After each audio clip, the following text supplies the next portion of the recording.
American Indian Fairy Tales, collected by Henry R Schoolcraft and retold by W.T. Larned.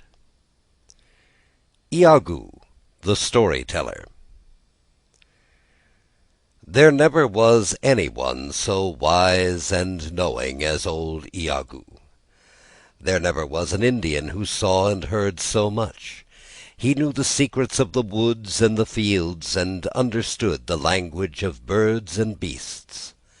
All his life long he had lived out of doors, wandering far in the forest where the wild deer hide, or skimming the waters of the lake in his birch-bark canoe. Besides the things he had learned for himself, Iagoo knew much more. He knew the fairy tales and the wonder stories told him by his grandfather, who had heard them from his grandfather, and so on away back to the time when the world was young and strange, and there was magic in almost everything. Iagoo was a great favorite with the children. No one knew better where to find the beautiful colored shells which he strung into necklaces for the little girls. No one could teach them so well just where to look for the grasses which their nimble fingers wove into baskets. For the boys he made bows and arrows, bows from the ash tree that would bend far back without breaking, and arrows strong and straight from the sturdy oak. But most of all, Iagoo won the children's hearts with his stories. Where did the robin get his red breast? How did fire find its way into the world so that an Indian can get it out by rubbing two sticks together? Why was Coyote, the prairie wolf, so much cleverer than all the other animals? And why was he always looking behind him when he ran? It was old Iagoo who could tell you where and why. Now winter was the time for storytelling. When the snow lay deep on the ground, the north wind came howling from his home in the land of ice, and the cold moon shone from the frosty sky. It was then that the Indians gathered in the wigwam. It was then that Iagoo sat by the fire of blazing logs, and the little boys and girls gathered round him. "Ooh, ooh," wailed the north wind. The sparks leapt up, and Iagoo laid another log on the fire. "Ooh, ooh." What a mischievous old fellow was this north wind!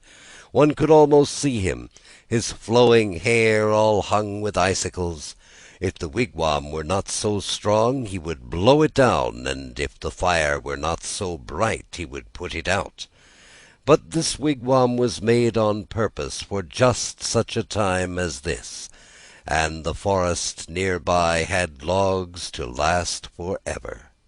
So the north wind could only gnash his teeth and say, "Ooh, ooh." One little girl, more timid than the rest, would draw nearer, and put her hand on the old man's arm. "Oh, Iagoo," she said, "just listen. Do you think he can hurt us?" "Have no fear," answered Iagoo. "The north wind can do no harm to anyone who is brave and cheerful. He blusters and makes a lot of noise, but at heart he is really a big coward, and the fire will soon frighten him away. Suppose I tell you a story about it?" And the story Iagoo told we shall now tell to you, the story of how Shin-ge-bis fooled the north wind. So ends Iagoo the Storyteller.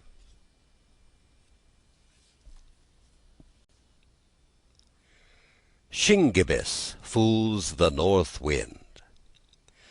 Long, long ago, in a time when only a few people lived upon the earth, there dwelt in the north a tribe of fishermen. Now the best fish were to be found in the summer season, far up in the frozen places where no one could live in the winter at all.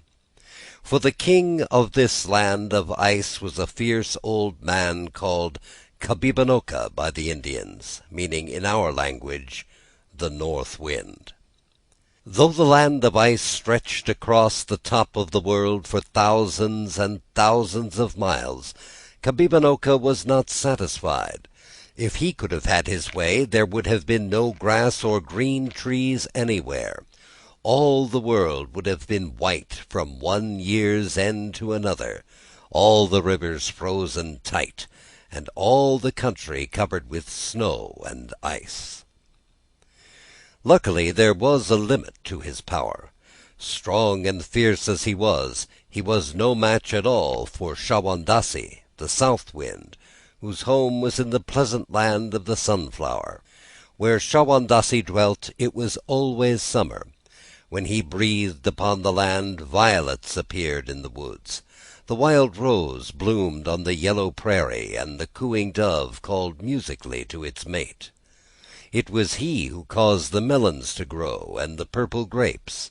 It was he whose warm breath ripened the corn in the fields, clothed the forests in green, and made all the earth glad and beautiful. Then, as the summer days grew shorter in the north, Shawondasee would climb to the top of a hill, fill his great pipe, and sit there, dreaming and smoking. Hour after hour he sat and smoked, and the smoke, rising in the form of a vapor, filled the air with a soft haze until the hills and lakes seemed like the hills and lakes of dreamland. Not a breath of wind, not a cloud in the sky, a great peace and stillness over all. Nowhere else in the world was there anything so wonderful. It was Indian summer. Now it was that the fishermen who set their nets in the north worked hard and fast, knowing the time was at hand when the south wind would fall asleep, and fierce old Kabibanoka would swoop down upon them and drive them away. Sure enough, one morning a thin film of ice covered the water where they set their nets. A heavy frost sparkled in the sun on the bark roof of their huts. That was sufficient warning. The ice grew thicker. The snow fell in big feathery flakes. Coyote, the prairie wolf, trotted by in his shaggy white winter coat. Already they could hear the muttering and moaning in the distance. "Kabibanoka is coming," cried the fisherman. "Kabibanoka will soon be here.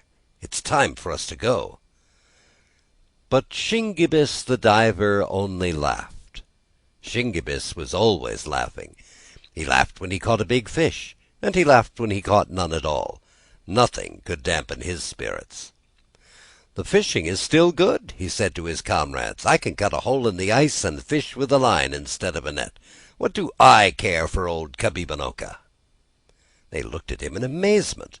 It was true that Shin-ge-bis had certain magic powers, and could change himself into a duck. They had seen him do it, and that is why he came to be called the diver.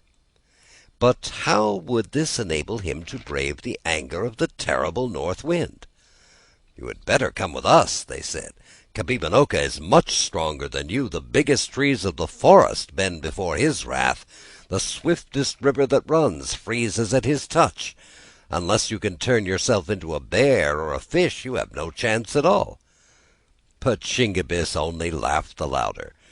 "My fur coat lent me by Brother Beaver, and my mittens borrowed from Cousin Muskrat, will protect me in the daytime," he said. "And inside my wigwam is a pile of big logs. Let Kabibanoka come in by my fire if he dares."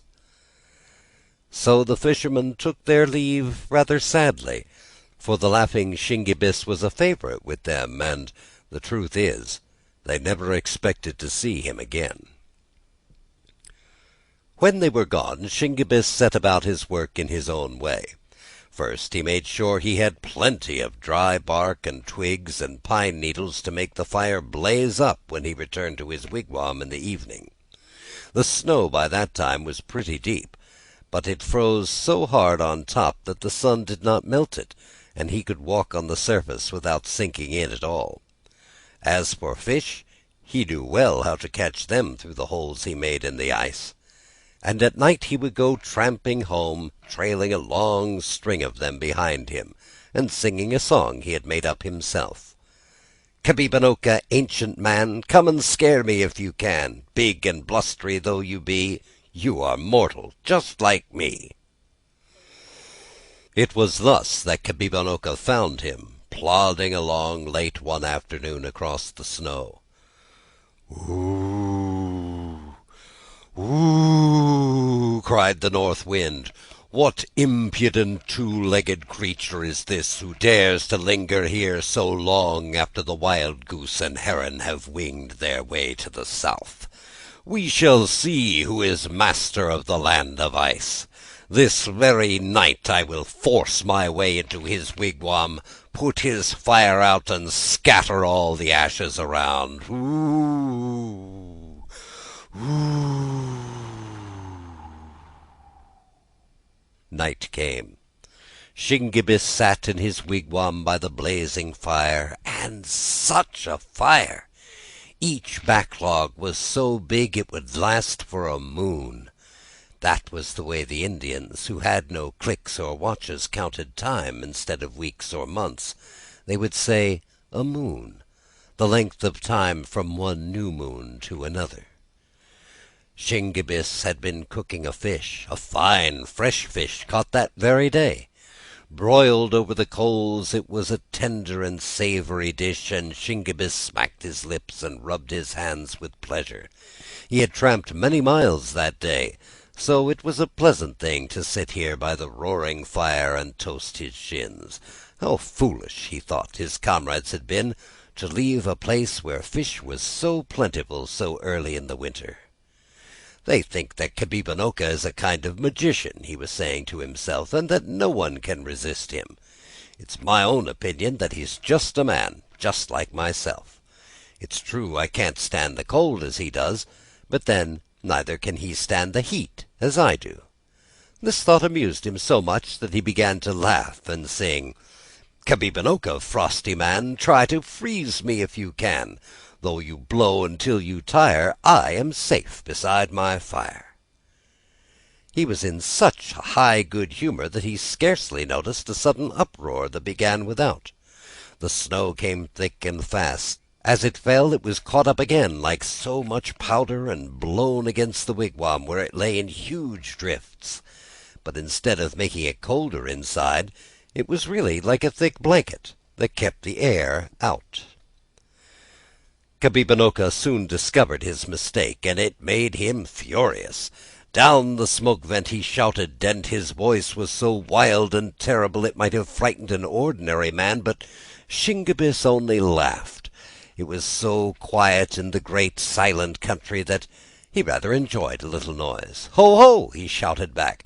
"How are you, Kabibanoka? If you are not careful, you will burst your cheeks." Then the wigwam shook with the force of the blast, and the curtain of buffalo hide that formed the doorway flapped and rattled and rattled and flapped. "Come on in, Kabibanoka," called Shin-ge-bis merrily. "Come on in and warm yourself. It must be bitter cold outside." At these jeering words, Kabibanoka hurled himself against the curtain, breaking one of the buckskin thongs, and made his way inside. Oh, what an icy breath! So icy that it filled the hot wigwam like a fog. Shin-ge-bis pretended not to notice.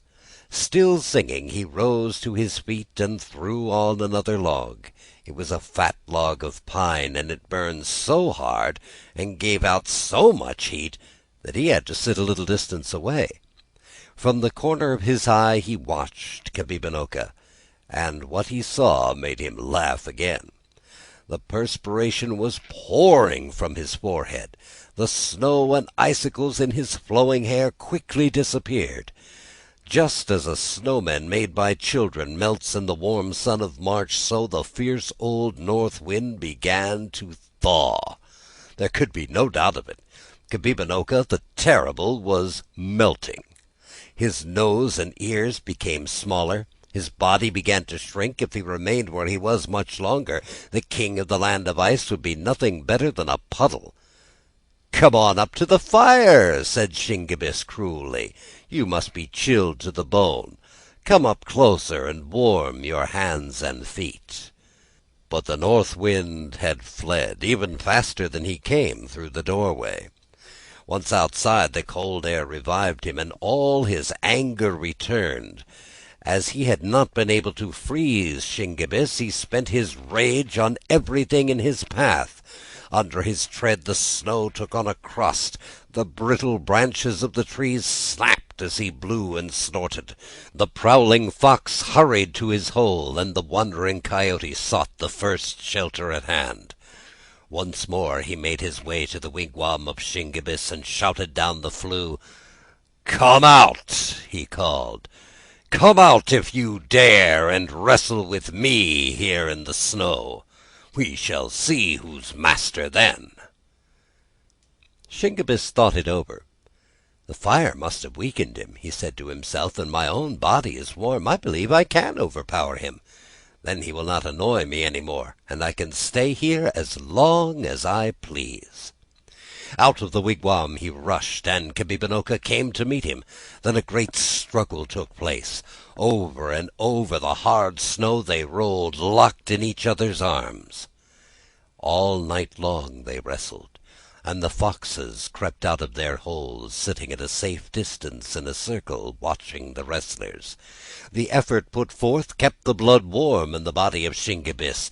He could feel the north wind growing weaker and weaker. His icy breath was no longer a blast, but only a feeble sigh. At last, as the sun rose in the east, the wrestlers stood apart, panting. Kabibinoka was conquered. With a despairing wail he turned and sped away. Far, far to the north he sped, even to the land of the white rabbit. And as he went, the laughter of Shin-ge-bis rang out and followed him. Cheerfulness and courage can overcome even the north wind. And so ends Shin-ge-bis Fools the North Wind. The Little Boy and Girl in the Clouds. Iagoo, the storyteller, was seated one evening in his favorite corner, gazing into the embers of the log fire like one in a dream. At such a time the children knew better than to interrupt him by asking questions or teasing him for a story. They knew that Iagoo was turning over in his mind the strange things he had heard, and the wonderful things he had seen, that the burning logs and red coals took on curious shapes and made odd pictures that only he could understand, and that if they did not disturb him, he would presently begin to speak. On this particular evening, however, though they waited patiently and talked to one another only in low whispers, Iagoo kept on sitting there as if he were made of stone. They began to fear that he had forgotten them, and that bedtime would come without a story. So at last little Morning Glory, who was always asking questions, thought of one she had never asked before. "Iagoo," she said, and then she stopped, fearing to offend him. At the sound of her voice the old man roused himself, as if his mind had been away on a long journey into the past. "What is it, Morning Glory?" "Iagoo, can you tell me, were the mountains always here?" The old man looked at her gravely. No matter how hard the question was, or how unexpected, Iagoo was always glad to answer. He never said, "I'm too busy, don't bother me," or "wait till some other time."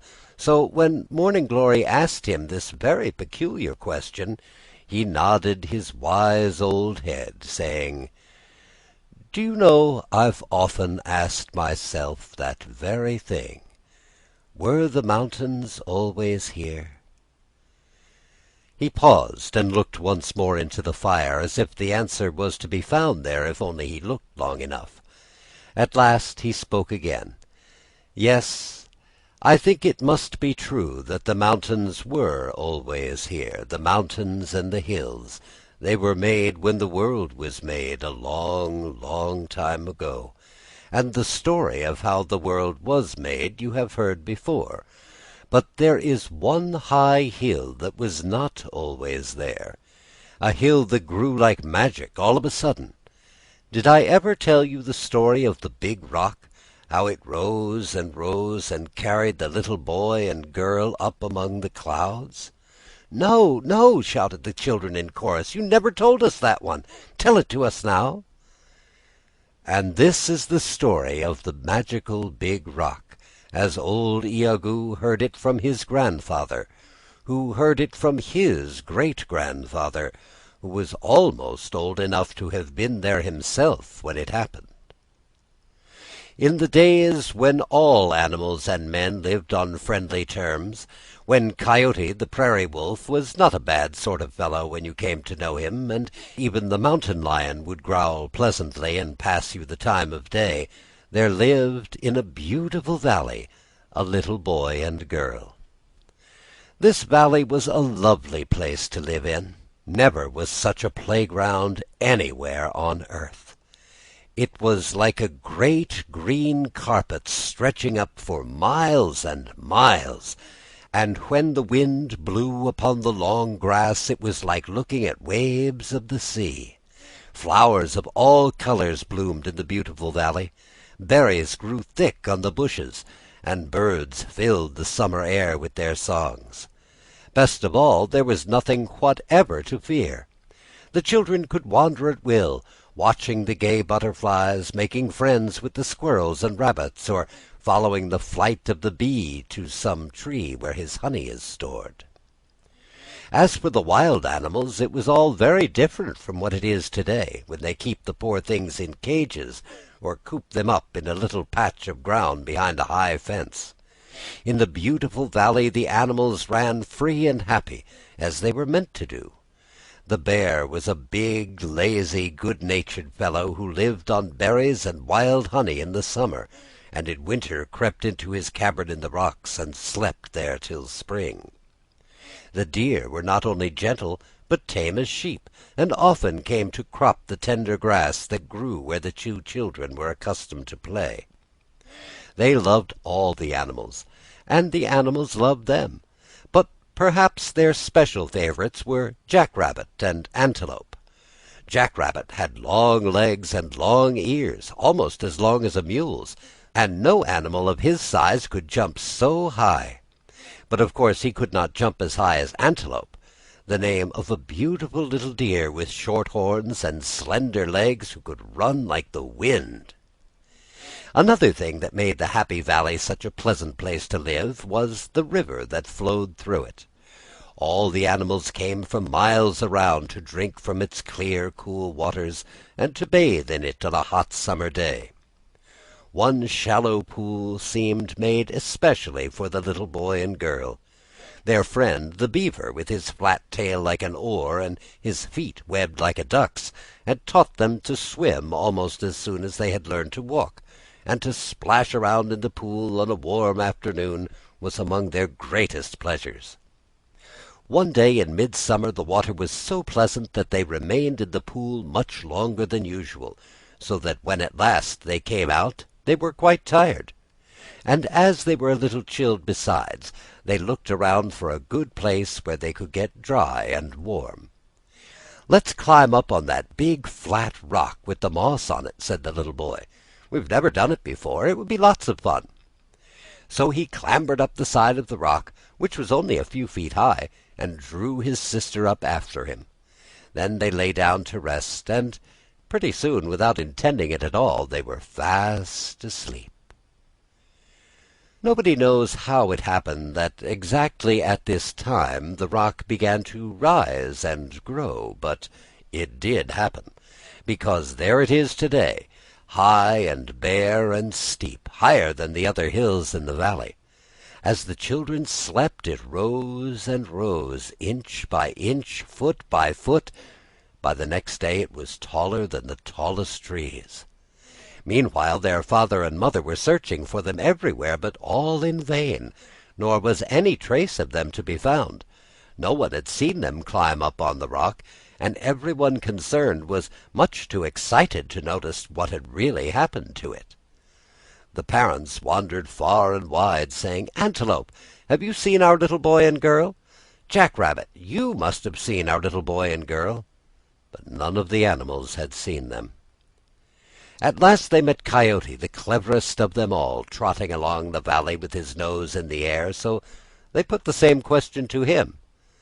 "No," said Coyote, "I have not seen them for a long time, but my nose was given me to smell with, and my brains were given me to think with, so who can tell but that I may help you?" He trotted by their side along the banks of the river, and pretty soon came to the pool where the children had been swimming. Coyote sniffed and sniffed. He ran around and around with his nose to the ground, and then he ran right up to the rock, put his forepaws up as high as he could reach, and sniffed again. He grunted. "I cannot fly like the eagle, and I cannot swim like the beaver, but neither am I stupid like the bear, nor ignorant like the jack-rabbit. My nose has never deceived me yet. Your little boy and girl must be up there, on that rock." "But how could they get there?" asked the astonished parents, for the rock was now so high that the top was lost to sight in the clouds. "That is not the question," said Coyote severely, unwilling to admit there was anything he did not know. "That is not the question at all. Anyone could ask that. The only question worth asking is, how are we to get them down again?" So they called all the animals together to talk it over and see what could be done. Then the bear said, "If I could only put my arms around the rock, I could climb it, but it is much too big for that." And the fox said, "If it were only a deep hole instead of a high hill, I would be able to help you." And the beaver said, "If it were just a place out in the water I could swim to, I'd show you very quickly." But as this kind of talk did not take them very far, they decided to try what jumping would do. There seemed to be no other way, and as each one was anxious to do his part, the smallest one was permitted to take the first attempt. So the mouse made a funny little hop, about as high as your hand. The squirrel went a little higher. The jack-rabbit made the highest jump of his life, and almost broke his back, to no purpose. Antelope gave a great bound in the air, but managed to light on his feet again without doing himself any harm. Finally, the mountain lion went a long way off to get a good start, ran toward the rock with great leaps, sprang straight up, and fell and rolled over on his back. He had made a higher jump than any of them, but it was not nearly high enough. No one knew what to do next. It seemed as if the little boy and girl must be left sleeping on forever, up among the clouds. Suddenly they heard a tiny voice saying, "Perhaps if you let me try, I might climb up the rock." They looked around in surprise, wondering who it was that spoke, and at first they could see nobody, and thought that Coyote must be playing a trick on them, but Coyote was as much surprised as anyone. "Wait a minute, I'm coming as fast as I can," said the tiny voice again. Then a measuring worm crawled out of the grass, a funny little worm that made its way along by hunching up its back and drawing itself ahead an inch at a time. "Ho, ho!" said the mountain lion from deep down in his throat. He always spoke that way when his dignity was offended. "Ho, ho! Did you ever hear such impudence? If I, a lion, have failed, how can a miserable little crawling worm like you hope to succeed? Just tell me that." "It's downright silly," said Jack Rabbit. "That's what it is. I never heard of such conceit." However, after much talk, they agreed at last that it could do no harm to let him try. So the measuring worm made his way slowly to the rock, and he began to climb. In a few minutes he was higher than Jack Rabbit had jumped. Soon he was farther up than the lion had been able to leap. Before long he had climbed out of sight. It took the measuring worm a whole month, climbing day and night, to reach the top of the magic rock. When he got there, he awakened the little boy and girl, who were much surprised to see where they were, and guided them safely down along a path no one else knew anything about. Thus, by patience and perseverance, the weak little creature was able to do something that the bear, for all his size, and the lion, for all his strength, could never have done at all. That was a long time ago. Today there are no more lions or bears in the valley, and no one ever thinks of them. But everybody thinks of the measuring worm, because the big rock is still there, and the Indians have named it after him.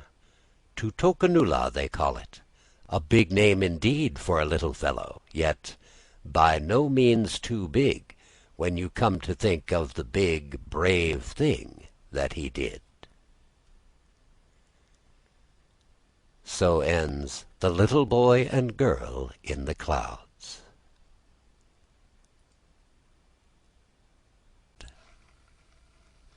The Child of the Evening Star.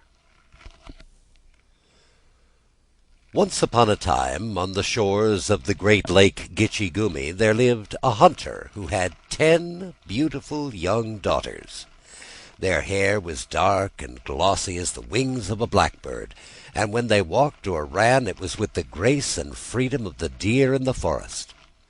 Thus it was that many suitors came to court them, brave and handsome young men, straight as arrows, fleet of foot, who could travel from sun to sun without fatigue. They were sons of the prairie, wonderful horsemen, who could ride at breakneck speed without saddle or stirrup. They could catch a wild horse with a noose, tame him in a magical way by breathing into his nostrils, then mount him and gallop off as if he had always been ridden. There were those also who came from afar in canoes across the waters of the great lake, canoes which shot swiftly along, urged by the strong, silent sweep of the paddle. All of them brought presents, with which they hoped to gain the father's favor. Feathers from the wings of the eagle who soars high up near the sun, furs of the fox and beaver, and the thick, curly hair of the bison, beads of many colors, and wampum, the shells which the Indians used for money, the quills of the porcupine, and the claws of the grizzly bear, deerskin dressed to such a softness that it crumpled up in the hands. Those and many other things they brought. One by one the daughters were wooed and married, until 9 of them had chosen husbands. One by one other tents were reared, so that instead of the single family lodge on the shores of the lake, there were tents enough to form a little village, for the country was a rich one, and there was game and fish for all. There remained the youngest daughter, Oweenee, the fairest of them all. Gentle as she was proud, none was so kind of heart. Unlike her proud and talkative elder sisters, Oweenee was shy and modest, and spoke but little. She loved to wander alone in the woods, with no company but the birds and squirrels and her own thoughts. What these thoughts were, we can only guess from her dreamy eyes and her sweet expression. One could but suppose nothing selfish or mean or hateful ever came into her mind. Yet Oweenee, modest though she was, had a spirit of her own. More than one suitor had found this out. More than one conceited young man, confident that he could win her, went away crestfallen when Oweenee began to laugh at them. The truth is, Oweenee seemed hard to please. Suitor after suitor came, handsome, tall young men, the handsomest and the bravest in all the country round, yet this fawn-eyed maiden would have none of them. One was too tall, another too short, one too thin, another too fat. At least that was the excuse she gave for sending them away. Her proud sisters had little patience with her. It seemed to be a questioning of their own taste, for Oweenee, had she said the word, might have gained a husband more attractive than any of theirs. Yet no one was good enough. They could not understand her, so they ended by despising her as a silly and unreasonable girl. Her father, too, who loved her dearly and wished her to be happy, was much puzzled. "Tell me, my daughter," he said to her one day, "is it your wish never to marry? The handsomest young men in the land have sought you in marriage, and you have sent them all away, often with a poor excuse. Why is it?" Owini looked at him with her large dark eyes. "Father," she said at last, "it is not that I am wilful, but it seems somehow as if I had the power to look into the hearts of men. It is the heart of a man, and not his face, that really matters, and I have not yet found one youth who, in this sense, is really beautiful." Soon afterward, a strange thing happened. There came into the little village an Indian named Osseo, many years older than Owini. He was poor and ugly too. Yet Owini married him. How the tongues of her 9 proud sisters did wag! Had the spoiled little thing lost her mind, they asked? Oh, well, they had always knew she would come to a bad end, but it was pretty hard on the family. Of course, they could not know what Owini had seen at once, that Osseo had a generous nature and a heart of gold, that beneath his outward ugliness was the beauty of a noble mind, and the fire and passion of a poet. That is why Owini loved him. Knowing, too, that he needed her care, she loved him all the more. Now, though Owini did not expect it, Osseo was really a beautiful youth upon whom an evil spell had been cast. He was, in truth, the son of the king of the evening star, that evening star which shines so gloriously in the western sky just above the rim of the earth as the sun is setting. Often on a clear evening it hung suspended in the purple twilight like some glittering jewel, so close it seemed, and so friendly that the little children would reach out their hands, thinking that they might grasp it ere it was swallowed by the night, and keep it always for their own. But the older ones would say, "Surely it must be a bead on the garments of the Great Spirit as he walks in the evening through the garden of the heavens." Little did they know that the poor despised Osseo had really descended from that star, and when he too stretched out his hands toward it, and murmured words they could not understand, they all made sport of him. There came a time when a great feast was prepared in a neighboring village, and all of Owini's kinfolk were invited to attend. They all set out on foot, the 9 proud sisters with their husbands walking ahead, much pleased with themselves and their finery, and all chattering like magpies. But Owini walked behind in silence, and with her walked Osseo. The sun had set. In the purple twilight over the edge of the earth sparkled the evening star. Osseo, pausing, stretched out his hands toward it as if imploring pity. But when the others saw him in this attitude, they all made merry, laughing and joking and making unkind remarks. "Instead of looking up in the sky," said one of the sisters, "he had better be looking on the ground, else he may stumble and break his neck." Then, calling back to him, she cried, "Look out! Here's a big log. Do you think you can manage to climb over it?" Osseo made no answer, but when he came to the log, he paused again. It was the trunk of a huge oak tree blown down by the wind. There it had lain for years, just as it fell, and the leaves of many summers lay thick upon it. There was one thing, though, the sisters had not noticed. The tree trunk was not a solid one, but hollow, and so big around that a man could walk inside it from one end to the other without stooping. But Osseo did not pause because he was unable to climb over it.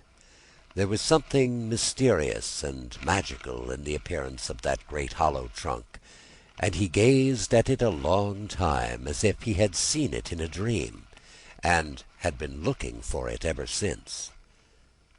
"What is it, Osseo?" asked Owini, touching him on the arm.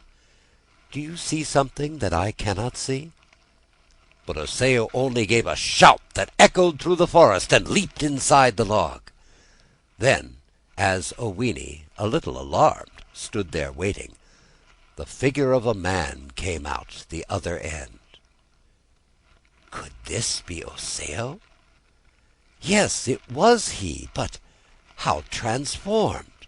No longer bent and ugly, no longer weak and ailing, but a beautiful youth, vigorous and straight and tall. His enchantment was at an end. But the evil spell had not been wholly lifted, after all. As Osseo approached, he saw that a great change was taking place in his loved one. Her glossy black hair was turning white. Deep wrinkles lined her face, and she walked with a feeble step, leaning on a staff. Though he had regained his youth and beauty, she, in turn, had suddenly grown old.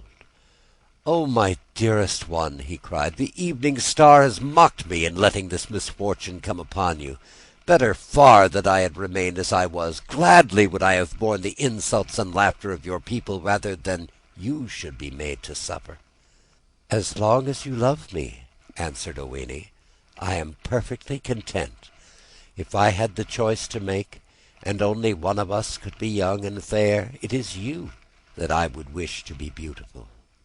Then he took her in his arms and caressed her, vowing that he loved her more than ever for the goodness of her heart, and together they walked hand in hand as lovers do. When the proud sisters saw what had happened, they could scarcely believe their eyes.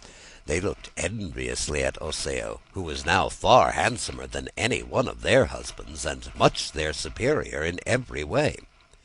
In his eyes was the wonderful light of the evening star, and when he spoke, all men turned to listen and admire him. But the hard-hearted sisters had no pity for Oweenee. Instead, it rather pleased them to see that she could no longer dim their beauty, and to realize that people would no longer be singing her praises in their jealous ears. The feast was spread, and all made merry but Osseo. He sat like one in a dream, neither eating nor drinking. From time to time he would press Oweenee's hand and speak a word of comfort in her ear, but for the most part he sat there gazing through the door of the tent at the star-besprinkled sky. Soon a silence fell on all the company. From out of the night, from the dark, mysterious forest, came the sound of music, a low, sweet music that was like yet unlike the song sung by the thrush in the summer twilight. It was magical music, such as none had ever heard, coming, as it seemed, from a great distance, and rising and falling on the quiet summer evening. All those at the feast wondered as they listened, and well they might, for what to them was only music was to Osseo a voice that he understood, a voice from the sky itself, the voice of the evening star. These are the words he heard. "Suffer no more, my son, for the evil spell is broken, and hereafter no magician shall work you harm. Suffer no more, for the time has come when you shall leave the earth and dwell here with me in the heavens. Before you is a dish upon which my light has fallen, blessing it and giving it a magic virtue. Eat of this dish, Osseo, and all will be well." So Osseo tasted the food before him, and behold, the tent began to tremble and rose slowly into the air, up, up above the treetops, up toward the stars. As it rose, the things within it were wondrously changed. The kettles of clay became bowls of silver. The wooden dishes were scarlet shells, while the bark of the roof and the poles supporting it were transformed into some glittering substance that sparkled in the rays of the stars. Higher and higher it rose. Then the 9 proud sisters and their husbands were all changed into birds. The men became robins, thrushes, and woodpeckers. The sisters were changed into various birds with bright plumage. The 4 who had chattered most, whose tongues were always wagging, now appeared in the feathers of the magpie and the blue jay. Osseo sat gazing at Owini. Would she too change into a bird and be lost to him? The very thought of it made him bow his head with grief. Then, as he looked at her once more, he saw her beauty suddenly restored, while the color of her garments was the color only to be found where the dyes of the rainbow are made. Again the tent swayed and trembled as the currents of the air bore it higher and higher, into and above the clouds, up, up, up, till at last it settled gently on the land of the evening star. Osseo and Owini caught all the birds and put them in a great silver cage, where they seemed quite content in each other's company. Scarcely was this done when Osseo's father, the king of the evening star, came to greet them. He was attired in a flowing robe spun from stardust, and his long white hair hung like a cloud upon his shoulders.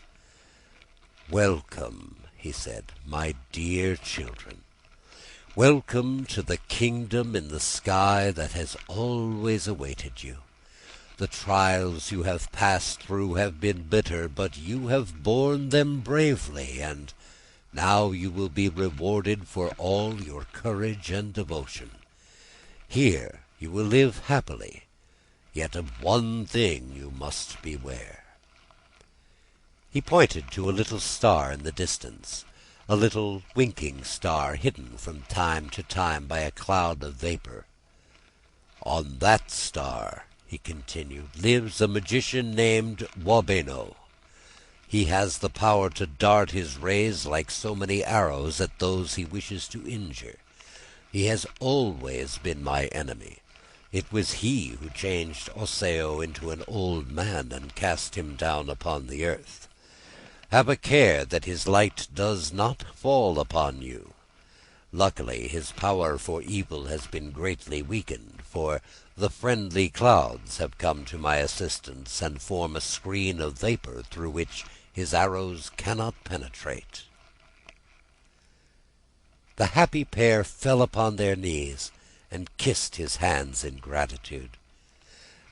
"But these birds," said Osseo, rising and pointing to the cage, "is this also the work of Wabeno the magician?" "No," answered the king of the evening star. "It was my own power, the power of love, that caused your tent to rise and bear you hither. It was likewise my power that the envious sisters and their husbands were transformed into birds. Because they hated you and mocked you, and were cruel and scornful to the weak and old, I have done this thing. It is not so great a punishment as they deserve. Here in their silver cage they will be happy enough, proud of their handsome plumage, strutting and twittering to their heart's content.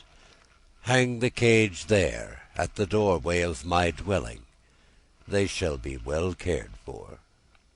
Thus it was that Osseo and Owini came to live in the kingdom of the evening star. And as the years passed by, the little winking star where Wabeno the magician lived grew pale and paler and dimmer, till it quite lost its power to harm. Meanwhile a little son had come to make their happiness more perfect, a charming boy with the dark, dreamy eyes of his mother, and the strength and courage of Osseo. It was a wonderful place for a little boy to live, close to the stars and the moon, with the sky so near that it seemed a kind of curtain for his bed, and all the glory of the heavens spread out before him. But sometimes he was lonely, and wondered what the earth was like, the earth his father and mother had come from. He could see it far, far below. So far it looked no bigger than an orange, and sometimes he would stretch out his hand toward it, just as the little children on earth would stretch out their hands for the moon. His father made him a bow with little arrows, and this was a great delight to him. But still he was lonely, and wondered what the little boys and girls on earth were doing, and whether they would be nice to play with. The earth must be a pretty place, he thought, with so many people living on it. His mother had told him strange stories of that faraway land, with its lovely lakes and rivers, great green forests where the deer and squirrel lived, and the yellow rolling prairies swarming with buffalo. These birds, too, in a great silver cage, had come from the earth, he was told, and there were thousands and thousands just like them, as well as others even more beautiful that he had never seen at all.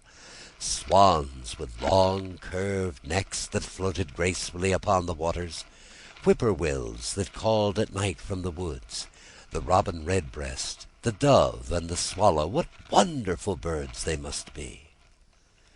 Sometimes he would sit near the cage, trying to understand the language of the feathered creatures inside. One day a strange idea came into his head. He would open the door of the cage and let them out.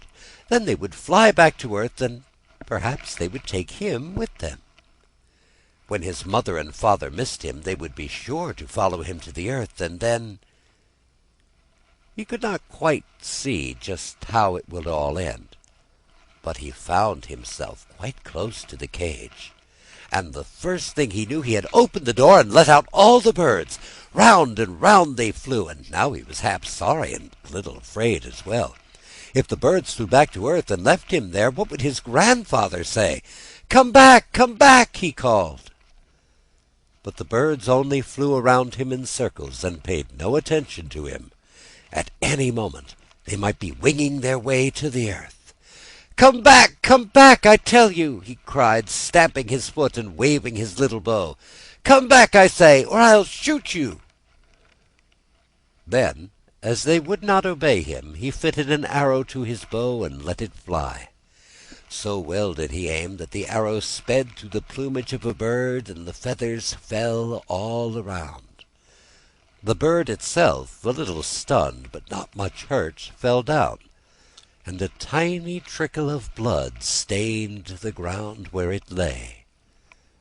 But it was no longer a bird with an arrow in its wing. Instead, there stood in its place a beautiful young woman. Now, no one who lives in the stars is ever permitted to shed blood, whether it be that of man, beast, or bird, so when the few drops fell upon the evening star, everything was changed. The boy suddenly found himself sinking slowly downward, held up by invisible hands, yet sinking closer and closer to the earth. Soon he would see its green hills and the swans floating on the water, till at last he rested on a grassy island in a great lake. Lying there and looking up at the sky, he could see the tent descending too.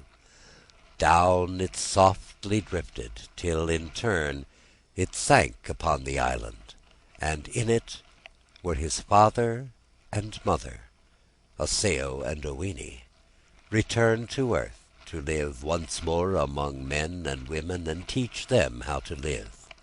For they had learned many things in their life upon the evening star, and the children of earth would be better for the knowledge. They stood there, hand in hand. All the enchanted birds came fluttering after, falling and fluttering through the air, and as each one touched the earth, it was no longer a bird they saw, but a human being. A human being, yet not quite as before, for they were only dwarfs, little people, or pygmies, pukwudgies, as the Indians called them. Happy little people they became, seen only by a few. Fishermen, they say, would sometimes get a glimpse of them, dancing in the light of the evening star on a summer night on the sandy, level beach of the Great Lake. So ends Child of the Evening Star.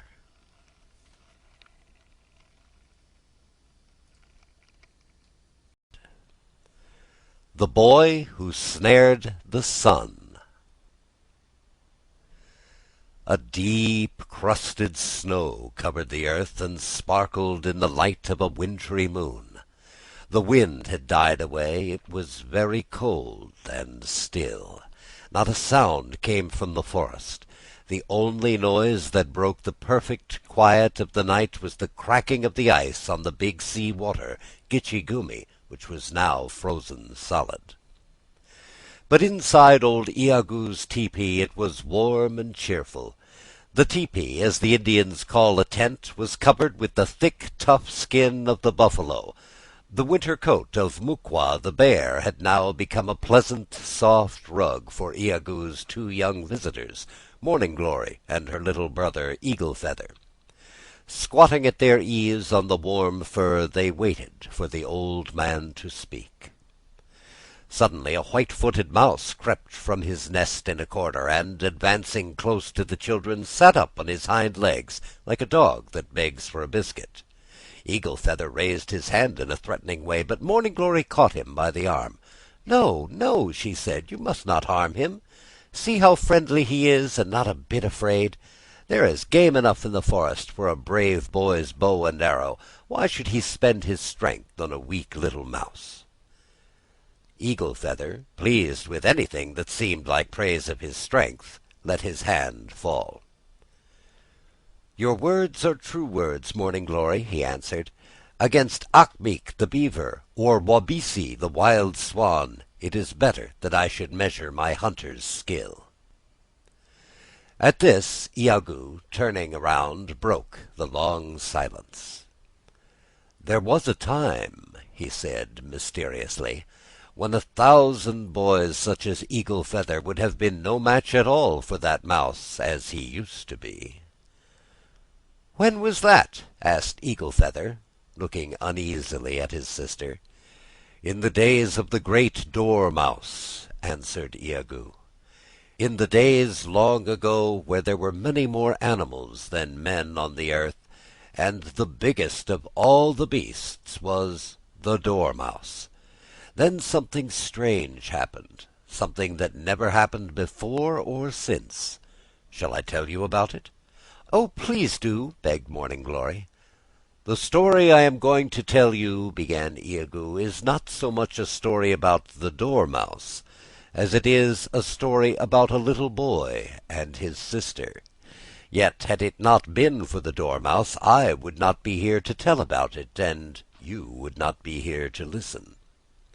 To begin with, you must understand that the world in those days was a different sort of place from what it is now. Oh yes, a different sort of place. People did not eat the flesh of animals. They lived on berries and roots and wild vegetables. The Great Spirit, who made all things on land and in the sky and water, had not yet given men mondamin, the Indian corn. There was no fire to give them heat or to cook with. In all the world there was just one small fire, watched by 2 old witches who never let anybody come near it, and until Coyote, the prairie wolf, came along and stole some of this fire, the food that people could manage to get was eaten raw, the way it grew." "They must have been pretty hungry," said Morning Glory. "Oh yes, they were hungry," agreed Iagoo. "But that was not all. There were so many animals and so few men that the animals ruled the earth in their own way. The biggest of them all was Bosh-quadosh, the mastodon. He was higher than the highest trees, and he had an enormous appetite. But he did not stay long on earth, or there would not have been food enough even for the other animals." "I thought you said the dormouse was the biggest," interrupted Eagle Feather. Iagoo looked at him severely. "At the time I speak of," he continued, "Bosh-quadosh, the mastodon, had just gone away. He had not gone a bit too soon, either, for by this time the only people left on the whole earth were a young girl and her little brother. "Like Eagle Feather and me?" asked Morning Glory. "The girl was much like you," said Iagoo patiently. "But the boy was a dwarf who never grew to be more than 3 feet high. Being so much stronger and larger than her brother, she gathered all the food for both, and cared for him in every way. Sometimes she would take him along with her when she went to look for berries and roots. 'He's such a little boy,' she said to herself, 'that if I leave him all alone, some big bird may swoop down and carry him off to its nest.' She did not know what a strange boy he was, and how much mischief he could do when he set his mind upon it. One day she said to him, 'Look, little brother, I have made you a bow and some arrows. It's time you learned to take care of yourself, so when I am gone, practice shooting, for this is a thing you must know how to do.' Winter was coming, and to keep himself from freezing, the boy had nothing better than a light garment woven by his sister from the wild grasses. How could he get a warm coat? As he asked himself that question, a flock of snowbirds flew down near by and began pecking at the fallen logs to get the worms. 'Ha!' said he, 'their feathers would make me a fine coat.' Bending his bow, he let an arrow fly, but as he had not yet learned how to shoot straight, it went wide of the mark. He shot a second and a third. Then the birds took fright and flew away. Each day he tried again, shooting at a tree where there was nothing better to aim at. At last he killed a snowbird, then another and another. When he had shot 10 birds, he had enough. 'See, sister,' he said, 'I shall not freeze. Now you can make me a coat from the skins of these little birds.' So his sister sewed the skins together and made him the coat, the first warm winter coat he had ever had. It was fine to look at, and the feathers kept out the cold. Ee-yah! He was proud of it. With his bow and arrows he strutted up and down like a little turkey-cock. 'Is it true,' he asked, 'that you and I are the only persons living on earth? Perhaps if I look around I may find someone else. It will do no harm to try.' His sister feared he would come to some harm, but he had made up his mind to see the world for himself, and off he went. But his legs were short, and he was not used to walking far, and he soon grew tired. When he came to a bare place on the edge of a hill, where the sun had melted the snow, he lay down, and soon was fast asleep. As he slept, the sun played him a trick. It was a mild winter's day. The bird skins of which the coat were made were still fresh and tender, and under the full glare of the sun they began to shrivel and shrink. "Yah! What's wrong?" he muttered in his sleep, feeling the coat become tighter and tighter. Then he woke, stretched out his arms, and saw what happened. The sun was nearly sinking now. The boy stood up and faced it and shook his small fist. "See what you have done!" he cried with a stamp of his foot. "You have spoiled my new bird-skin coat. Never mind, you think yourself beyond my reach up there, but I'll be revenged on you. Just wait and see." "But how could he reach the sun?" asked Morning Glory, her eyes growing rounder and rounder. "That is what his sister said when he told her about it," said Iagoo. "And what do you think he did? First he did nothing at all but stretch himself out on the ground, where he lay for 10 days without eating or moving. Then he turned over on the other side and lay for 10 days more.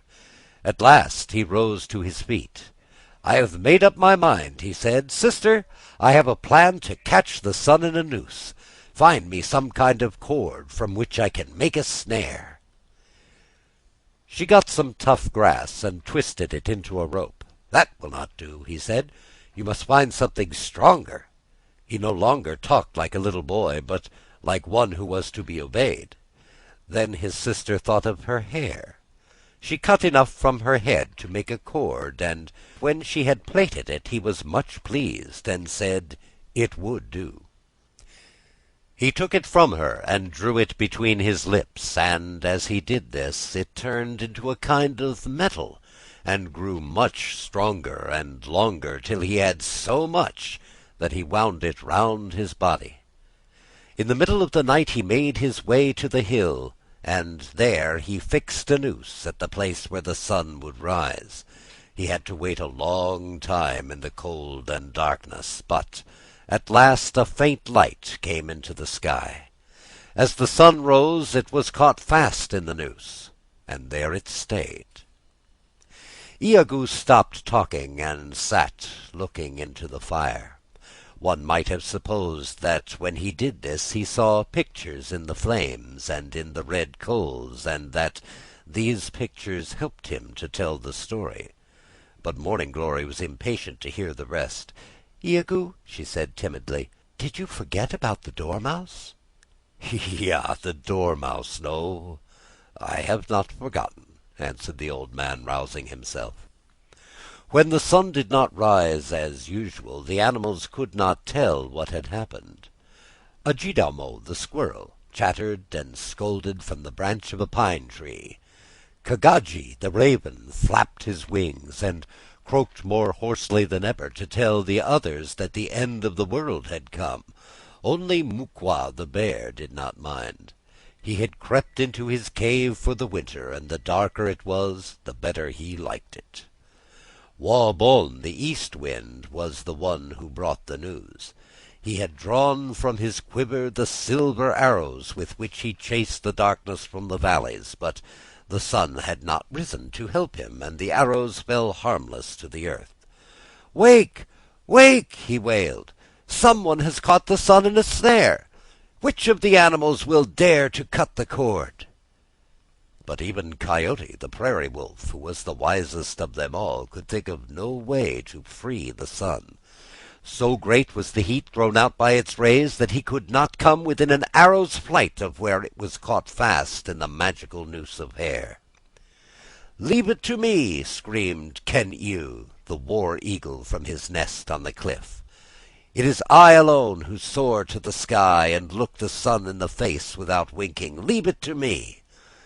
Down he darted through the darkness, and up he flew again with his eagle feathers singed. Then they woke the dormouse. They had a very hard time doing it, because when he once went to sleep he stayed asleep for 6 months, and it was almost impossible to arouse him. Coyote crept close to his ear and howled with all his might. It would have split the eardrum of almost any other animal. But Kugabin-gwa-kwa, the dormouse, only groaned and turned over on his other side, and Coyote had a narrow escape from being mashed flat like a corn cake. "There is only one thing that will wake him," said Coyote, getting up and shaking himself. "I will run to the mountain cave of Animiki, the thunder. His voice is even more terrible than mine." So off he went at a gallop. Soon they could hear Animiki coming. Boom! Boom! When he shouted in the ear of the dormouse, the biggest beast on earth rose slowly to his feet. In the darkness he looked bigger than ever, almost as big as a mountain. Animiki the thunder shouted once more to make sure that the dormouse was really wide awake and would not go to sleep again. "Now," said Coyote to the dormouse, "it is you that will have to free the sun. If he burned one of us, there would be little left but bones, but you are so big that if part of you is burned, there will still be enough. Then in that case you would not have to eat so much, or work so hard to get it." The dormouse was a stupid animal, and Coyote's talk seemed true talk. Besides, he was the biggest animal. He was expected to do the biggest things. So he made his way to the hill where the little boy had snared the sun, and began to nibble at the noose. As he nibbled away, his back got hotter and hotter. Soon it began to burn, till all the upper part of him had burned away and become great heaps of ashes. At last, when he had cut through the cord with his teeth and set the sun free, all that was left of him was an animal no larger than an ordinary mouse. What he became then, so he is today. Still, he is big enough for a mouse, and perhaps that is what Coyote really meant. Coyote, the prairie wolf, is a cunning beast, up to many tricks, and it is not always easy to tell exactly what he means. So ends The Boy Who Snared the Sun.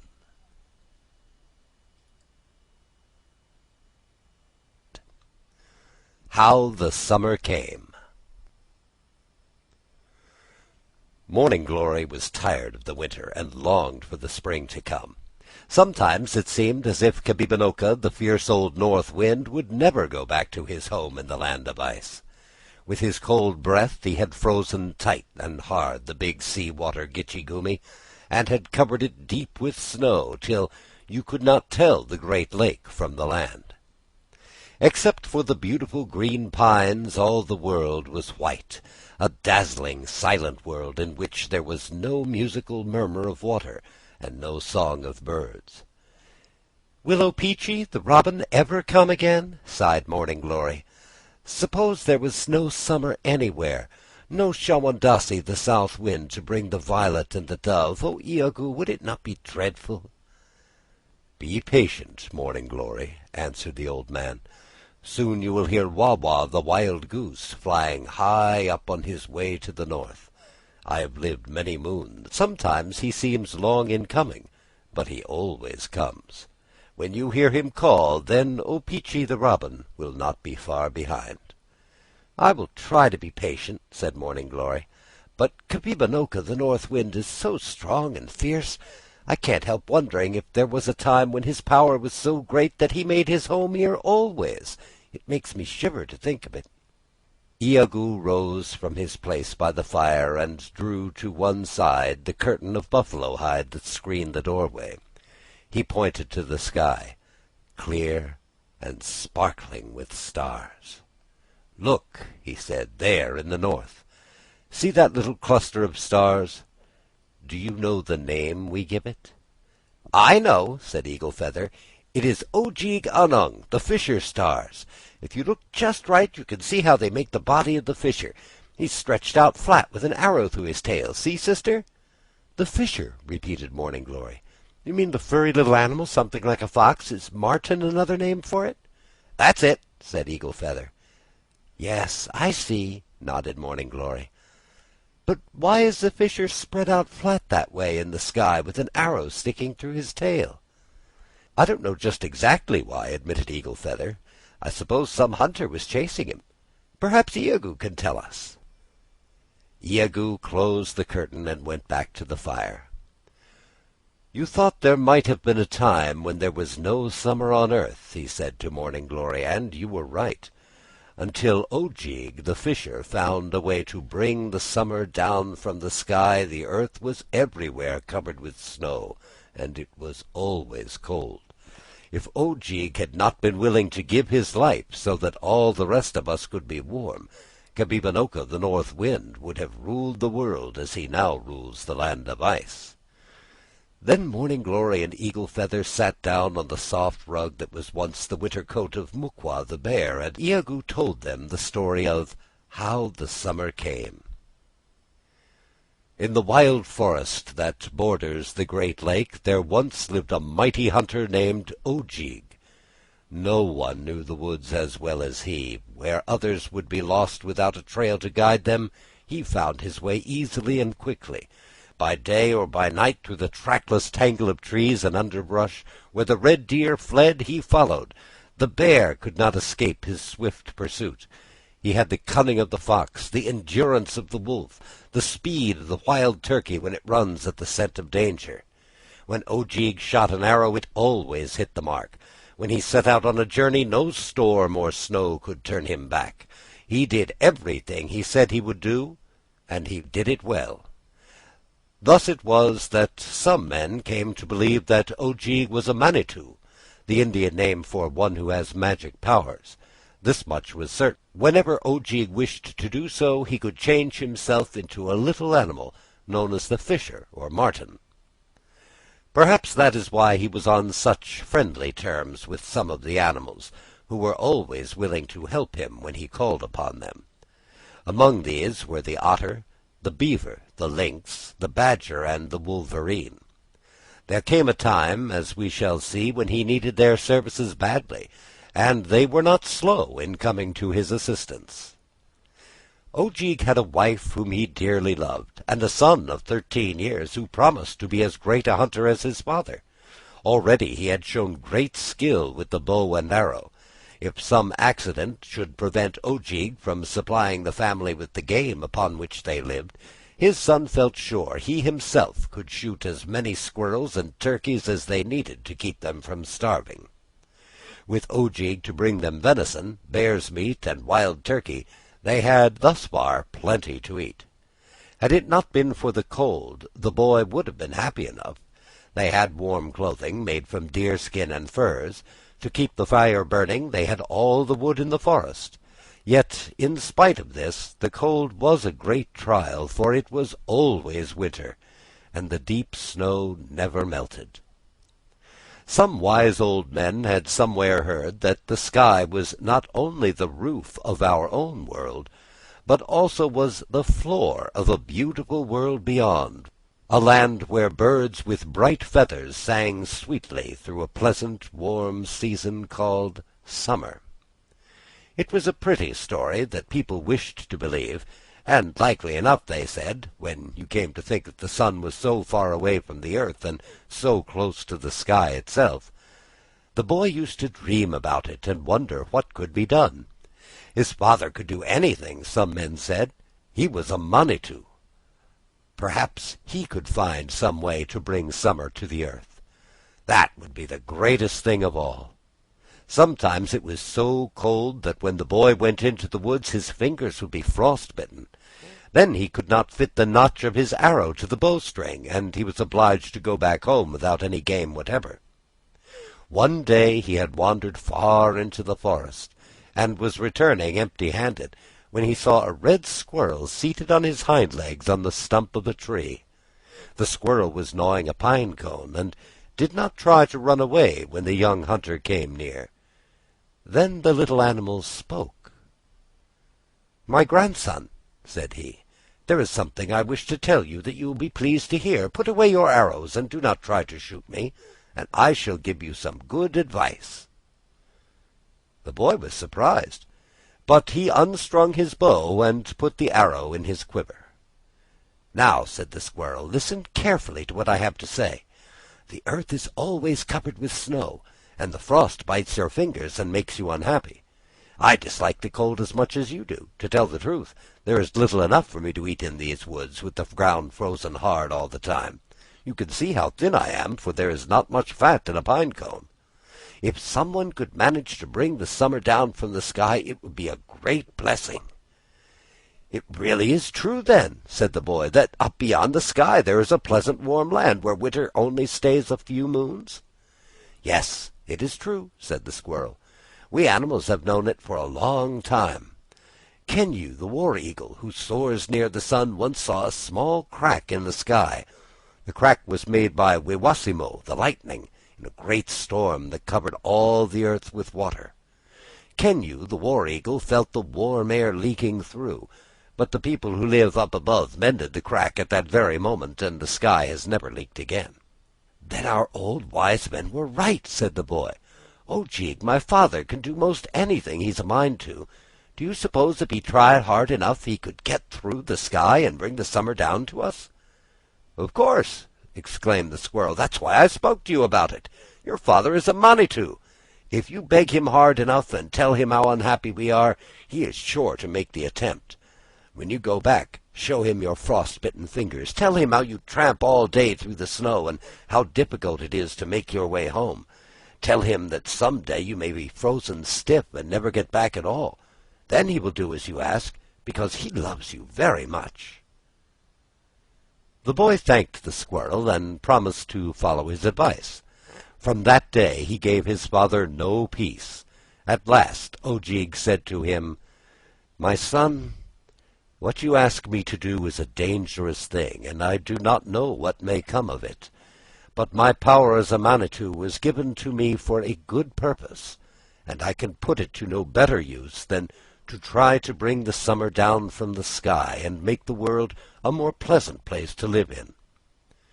Then he prepared a feast, to which he invited his friends, the otter, the beaver, the lynx, the badger, and the wolverine. They all put their heads together to decide what was best to be done. The lynx was first to speak. He had traveled far on his long legs, and had seen many strange places. Besides, if you had good strong eyes, and you looked at the sky on a clear night when there was no moon, you could see a little group of stars which the wise old men said was exactly like a lynx. It gave him a certain importance, especially in matters of this kind, so when he began to speak, the others listened with great respect. "There is a high mountain," said he, "that none of you has ever seen. No one ever saw the top, because it is always hidden by the clouds. I am told it is the highest mountain in the world, and it almost touches the sky." The otter began to laugh. He is the only animal that can do this. Sometimes he laughs for no particular reason, unless it is that he thinks himself more clever than other animals and likes to show off. "What are you laughing at?" asked the lynx. "Oh, nothing," answered the otter. "I was just laughing." "It will get you into trouble some day," said the lynx. "Just because you never heard of this mountain, you think it is not there." "Do you know how to get to it?" asked Ojeeg. "If we could climb to the top, we might find a way to break through the sky. It seems a good plan." "That is just what I was thinking," said the lynx. "It is true that I don't know where it is, but a moon's journey from here there lives a Manitou who has the shape of a giant. He knows, and he could tell us."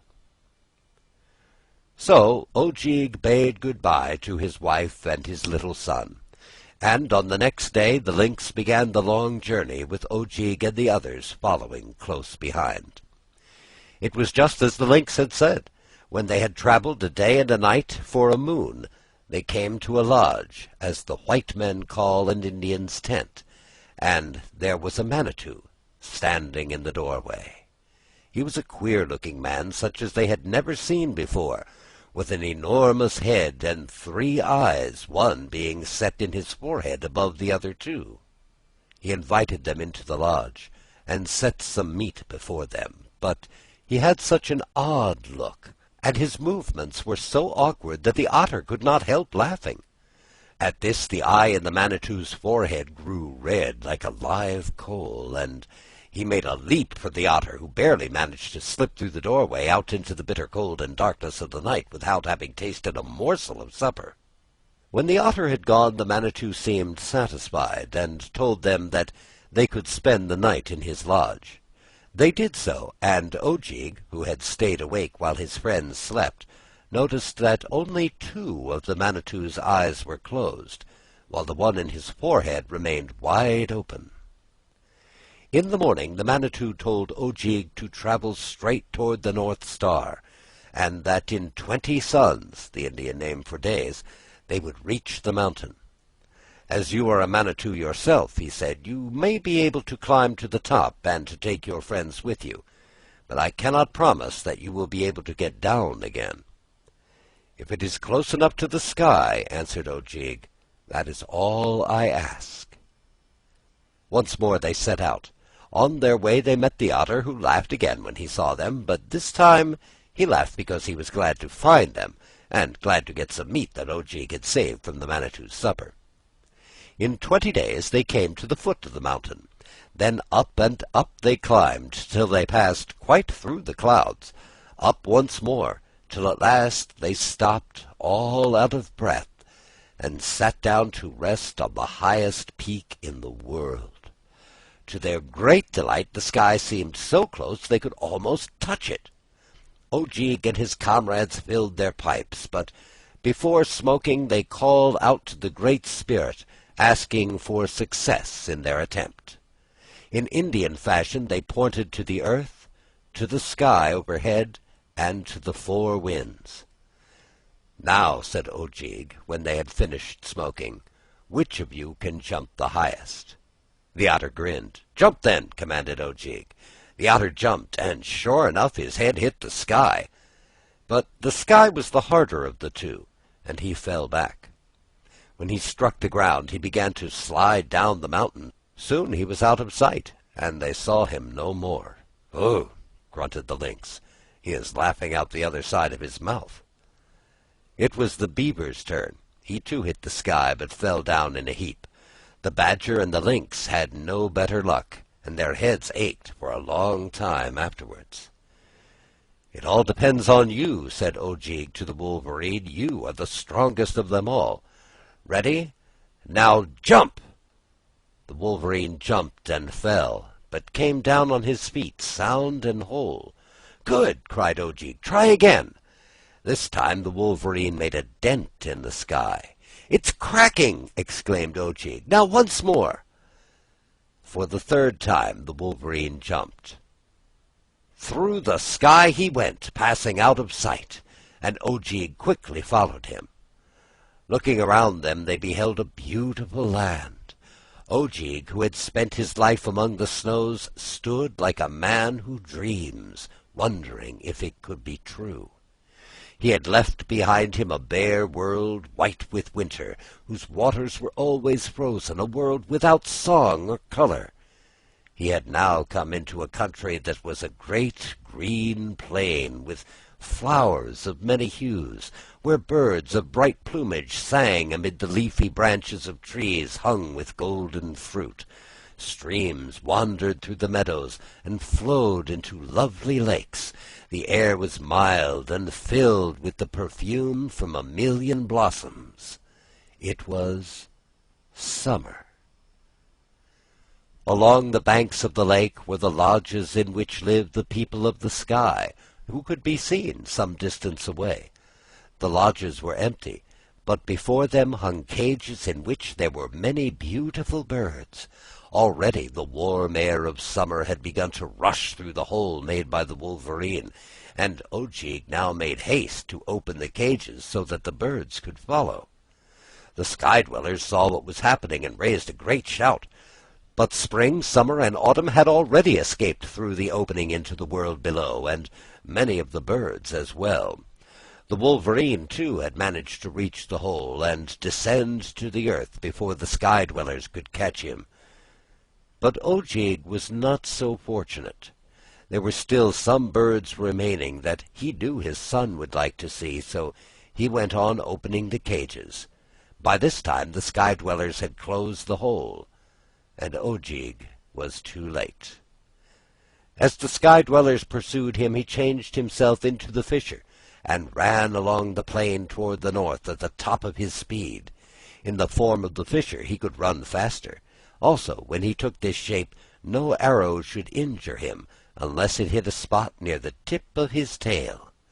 But the sky-dwellers ran even faster, and the fisher climbed a tall tree.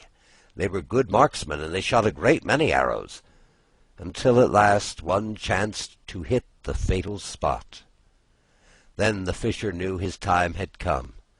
Now he saw that some of his enemies were marked with the totems or family arms of his own tribe.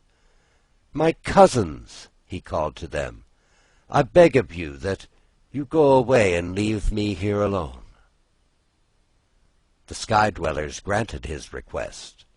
When they had gone, the fisher came down from the tree and wandered around for a time, seeking some opening in the plain through which he might return to the earth. But there was no opening. So, at last, weak and faint, he stretched himself flat on the floor of the sky through which the stars may be seen from the world below. "I have kept my promise," he said with a sigh of content. "My son will now enjoy the summer, and so will all the people who dwell on the earth. Through the ages to come I shall be set as a sign in the heavens, and my name will be spoken with praise. I am satisfied." So it came that the fisher remained in the sky, where you could see him plainly for yourself on a clear night with an arrow through his tail. The Indians call them the fisher stars, Ojig-anung, but to the white men they are known as the constellation of the Plough. So ends How the Summer Came.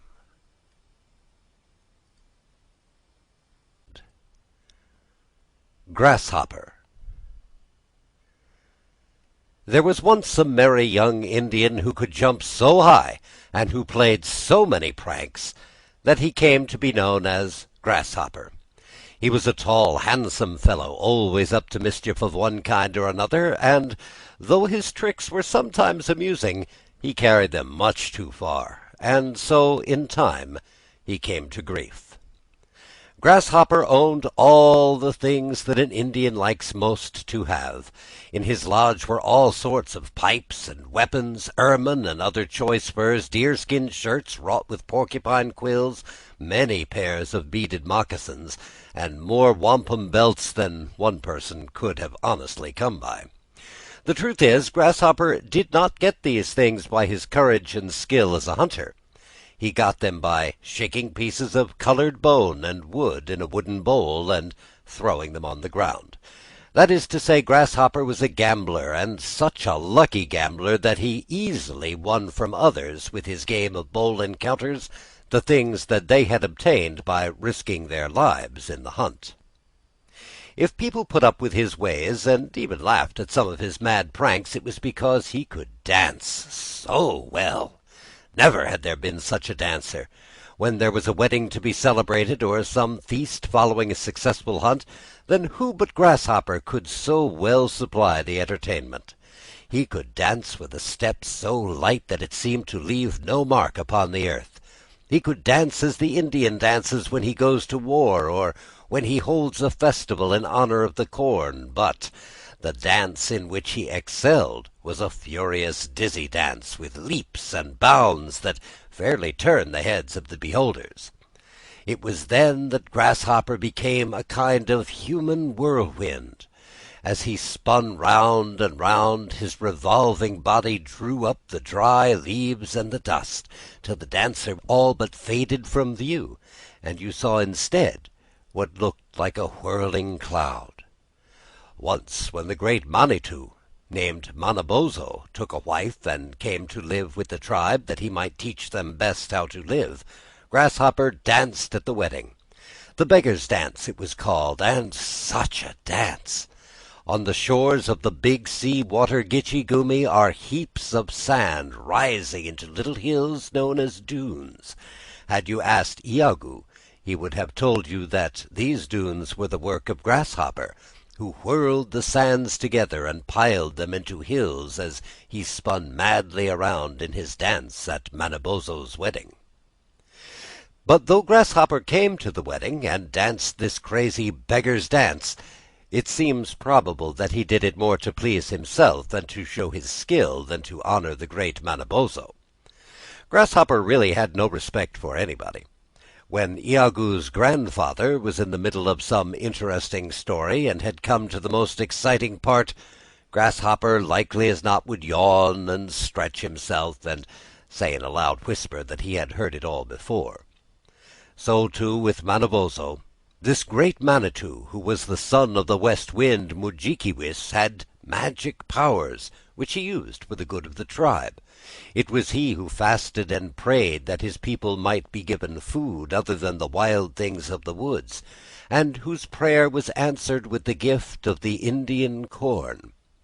Then, when Kagaji, king of the ravens, flew down with his band of black thieves to tear up the seed in the ground, it was Manabozho who snared him and tied him fast to the ridgepole of his lodge to croak out a warning to the others. But Manabozho's goodness and wisdom had little effect on Grasshopper. "Pooh!" he would say. "Why should an Indian bother his head with planting corn when he can draw his bow and kill good fat deer?" Then he shook his wolfskin pouch and rattled the pieces of bone and wood. "As long as I have these," he said to himself, "I need nothing more.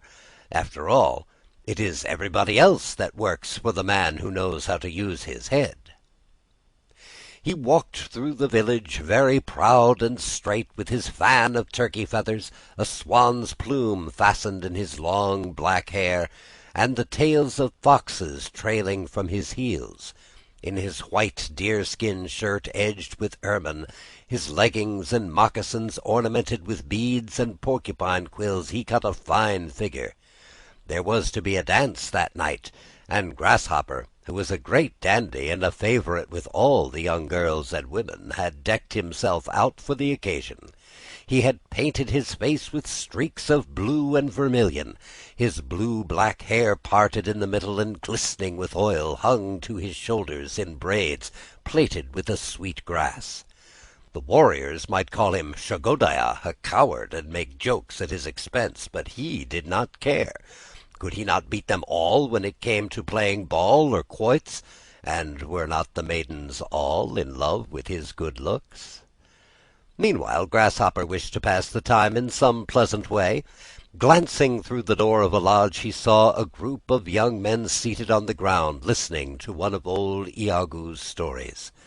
"Ha!" he cried. "Have you nothing better to do? Here's a game worth playing." And he drew from his pouch the 13 pieces of bone and wood, and juggled them from one hand to the other. But no one paid any attention to him. After all, Grasshopper had more brains in his heels than in his head. For once he had been too cunning. Fearing his skill, no one could be found who would play with him. "Pooh!" muttered Grasshopper as he turned away. "I see how it is. The pious Manabozho has been preaching to them again.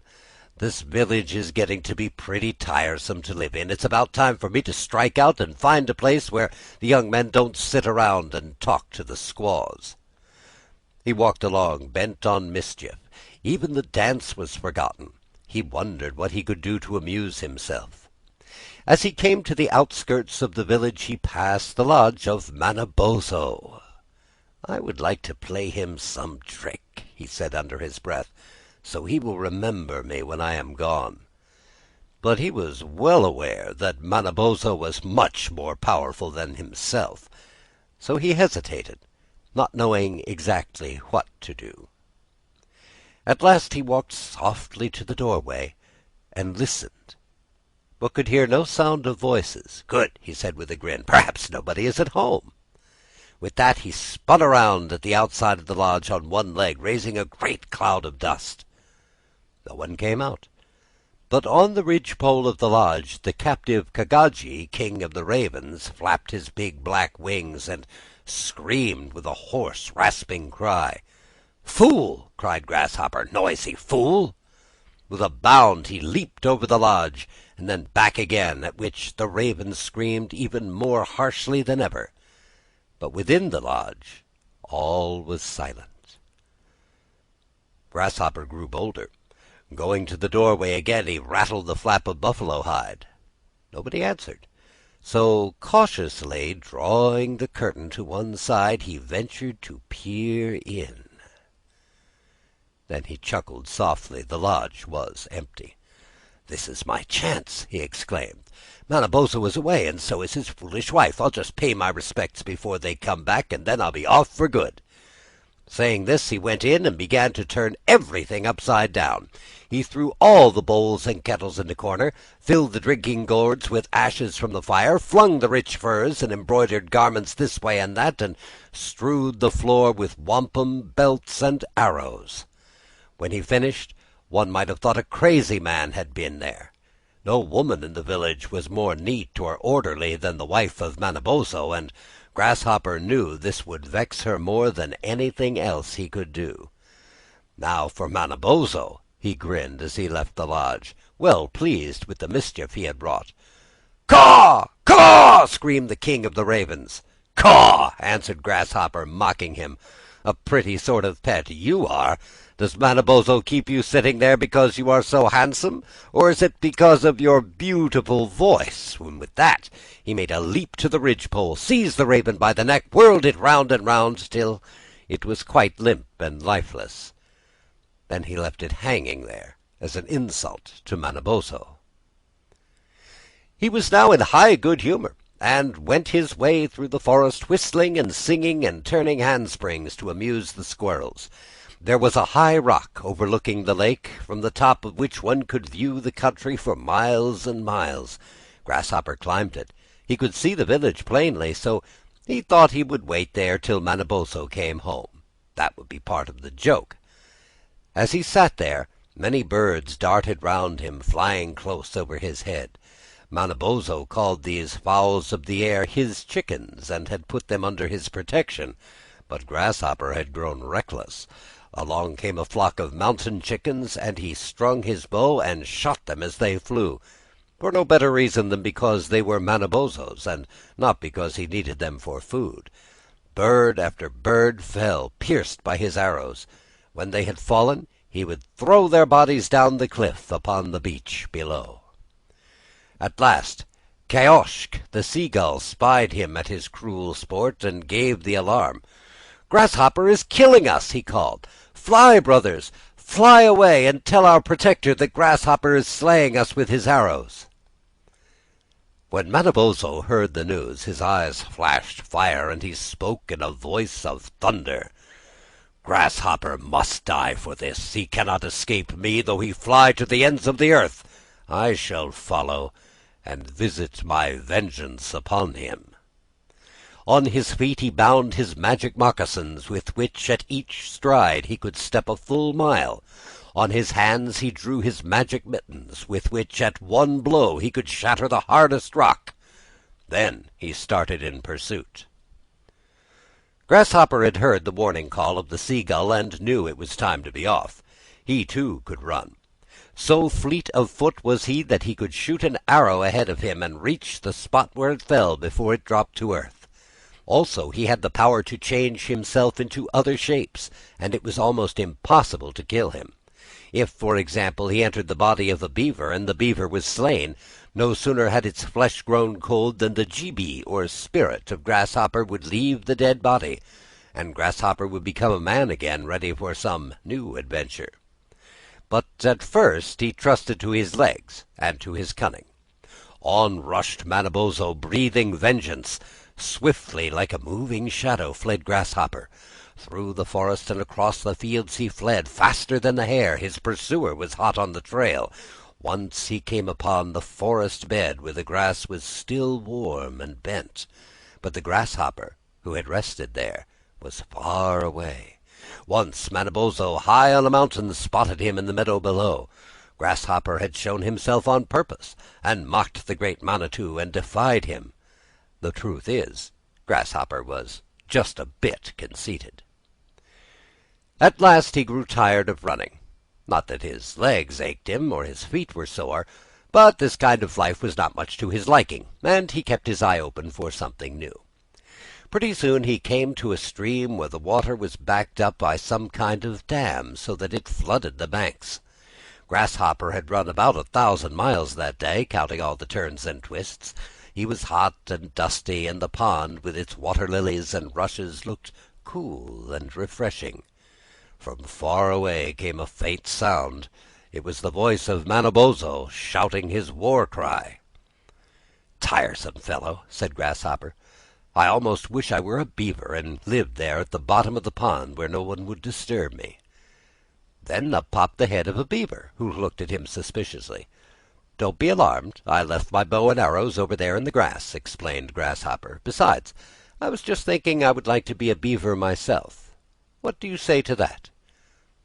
"I shall have to consult Amik, our chief," answered the friendly animal. Down he dived to the bottom, and pretty soon Amik's head appeared above the water, followed by the heads of 20 others. "Let me be one of you," said Grasshopper. "You have a pleasant home down there in the clear, cool water, and I am tired of the life I lead."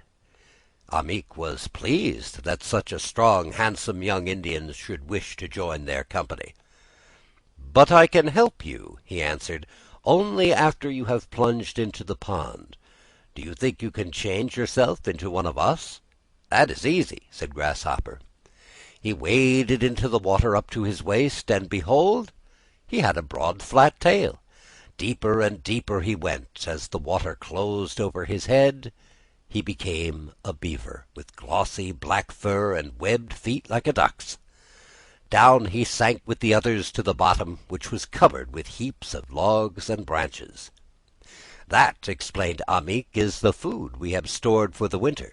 We eat the bark, and soon you will be as fat as any of us." "But I want to be even fatter," said Grasshopper. "Fatter and 10 times as big." "As you please," agreed Amik. "We can help to make you just as big as you wish."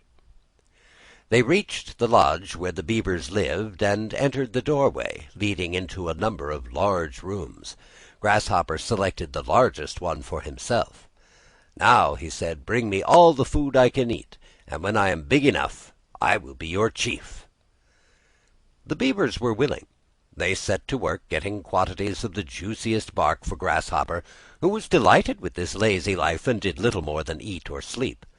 Bigger and bigger he grew, till at last he was 10 times the size of Amik and could scarcely move around in his lodge. He was perfectly happy. But one day the beaver who kept watch up above among the rushes of the pond came swimming to the lodge in a state of great excitement. "The hunters are after us," he panted. "It is indeed Manabozho himself with his hunters. They are breaking down our dam." Even as he spoke, the water in the pond sank lower and lower. The next moment came the tramping of feet as the hunters leapt upon the roof of the lodge, trying to break it open. All the beavers but Grasshopper scattered out of the lodge and escaped into the stream, where they hid themselves in some deep pools or swam far down with the current. Grasshopper did his best to follow them, but he could not.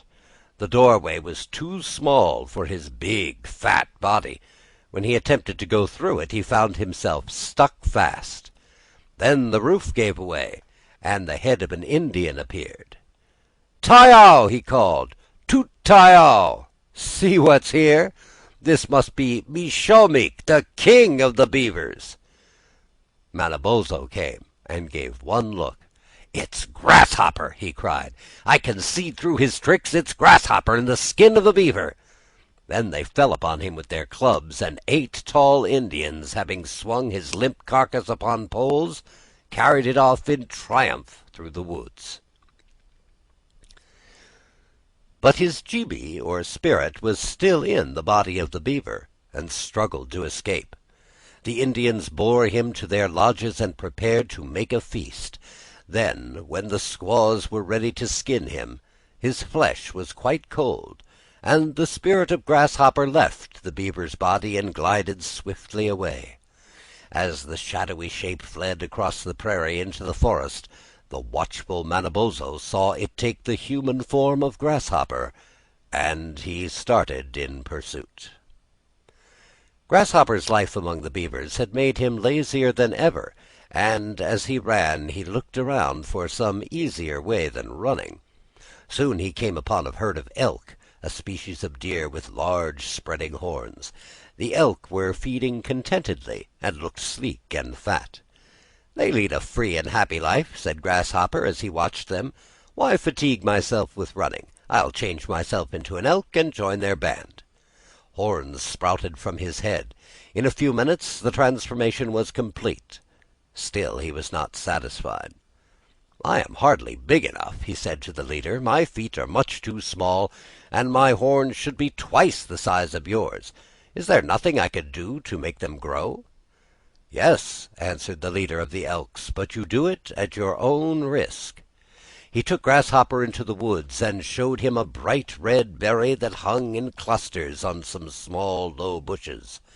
"Eat these," he said, "and nothing else, and your horns and feet will soon be much bigger than ours. However, it would be wise if you did not eat too many of them." The berries were delicious. Grasshopper felt that he could not get enough, and he ate them greedily whenever he could find them. Before long his feet had grown so large and heavy he could hardly keep up with the herd, while his horns had such a huge spread that he sometimes found them rather in his way. One cold day the herd went into the woods for shelter, Pretty soon some of the elks who had lingered behind came rushing by with snorts of alarm. Hunters were pursuing them. "Run!" called out the leader to Grasshopper. "Follow us out onto the prairie where the Indians cannot catch us." Grasshopper tried to follow them, but his big feet weighted him down, and he ran slowly. Then, as he plunged madly through a thicket, his spreading horns were entangled in some low branches that held him fast. Already several arrows had whizzed by him. Another pierced his heart, and he sank to the ground. Along came the hunters with a whoop. "Tow!" they exclaimed when they saw the enormous elk. "It is he who made the large tracks on the prairie. Tow!" As they were skinning him, Manabozho joined the party. At that moment, the jibi, or spirit of Grasshopper, escaped through the mouth of the dead elk and passed swiftly to the open plains, like a puff of white smoke driven before the wind. Then, as Manabozho watched it melt away, he saw once more the mortal shape of Grasshopper, and once more he followed after, breathing vengeance. As Grasshopper ran on, a new thought came into his head. Above him, in the clear blue sky, the birds wheeled and soared. "There is the place for me," he said, "far up in the sky. Let me have wings, and I can laugh at Manabozho." Ahead of him was a lake. Approaching it, he saw a flock of wild geese, known as brant, feeding among the rushes. "Ha!" said Grasshopper, admiring them as they sailed smoothly here and there. "They will soon be winging their way to the north. I would like to fly in their company." He spoke to them, calling them Pishniku, his brothers, and they consented to receive him as one of the flock. So he floated on his back till feathers sprouted on him, and he became a brant, with a broad black beak and a tail that would guide him through the air as a rudder steers a ship. Greedy as ever, he fed long after the others had had enough, so that he soon grew to be the biggest brant ever seen. His beak looked like the paddles of a canoe. When he spread his wings, they were as large as two large apukwa, or mats. The wild geese stared at him in astonishment. "You must fly the lead," they said. "No," answered Grasshopper, "I would rather fly behind." "As you please," they told him, "but you will have to be careful. By all means keep your head and neck straight out before you, and do not look down as you fly, or you may meet with an accident." It was a beautiful sight to see them flap their wings, stretch their long necks, and rise with a whir from the lake, mounting the wind and rushing on before it. They flew with a breeze from the south, faster and faster, till their speed was like the flight of an arrow. One day, passing over a village, they could hear the people shouting. The Indians were amazed at the size of the big brant flying in the rear of the flock. Yelling as loud as they could yell, their cries made Grasshopper curious. One voice especially seemed familiar to him, and he could not resist the temptation to draw in his neck and stretch it down toward the earth. As he did so, the strong wind caught his tail and turned him over and over. In vain he tried to recover his balance. The wind whirled him round and round as it whirls a leaf. The earth came nearer, and the shouts of the Indians grew louder in his ears. At last he fell with a thud and lay lifeless. It was a fine feast of wild goose that had dropped so suddenly from the skies. The hungry Indians pounced on him and began to pluck his feathers. This was the very village where Grasshopper had once lived. Little had he dreamed that he would ever return to supply it with such a dinner at which he himself was to be the best dish. But again his jibi, or spirit, went forth, and fled in the form of Grasshopper. Again Manabozho, shouting his war cry, followed after. Grasshopper had now come to the desert places, where there were few trees and no signs of animal life. Manabozho was gaining on him, and he must play some new trick. Coming at last to a tall pine tree growing in the rock, he climbed it, pulled off all the green needles, and scattered them about, leaving the branches quite bare. Then he took to his heels again. When Manabozho came, the pine spoke to him, saying, "See what Grasshopper has done. Without my foliage I am sure to die. Great Manitou, I pray you give me back my green dress." Manabozho, who loves and protects all trees, had pity on the pine. He collected the scattered needles and restored them to the branches. Then he hastened on with such speed that he overtook Grasshopper, and put his hand out to clutch him. But Grasshopper stepped quickly aside, and spun round and round on one leg in his whirlwind dance, till the air all about was filled with leaves and sand. In the midst of this whirlwind he sprang into a hollow tree, and changed himself into a snake. Then he crept out through the roots, and not a moment too soon, for Manabozho smote the tree with one of his magic mittens, and it crumbled to powder. Grasshopper changed himself back into his human form, and ran for dear life. The only thing left for him to do was hide, but where? In his headlong flight he had come again to the shores of the great lake, and saw rising before him the high cliff of the picture rocks. If he could but manage to reach those rocks, the Manitou of the mountain, who lived in one of the gloomy caverns, might help him. Sure enough, as he reached the cliff, calling out for help, the Manitou opened the door and told him to enter. Hardly had the big door closed with a bang that along came Manabozho. With his mitten he gave a tap on the rock that made the splinters fly. "Open!" he cried in a terrible voice. But the Manitou was brave and hospitable. "I have sheltered you," he said to Grasshopper, "and I would rather die myself than give you up." Manabozho waited, but no answer came.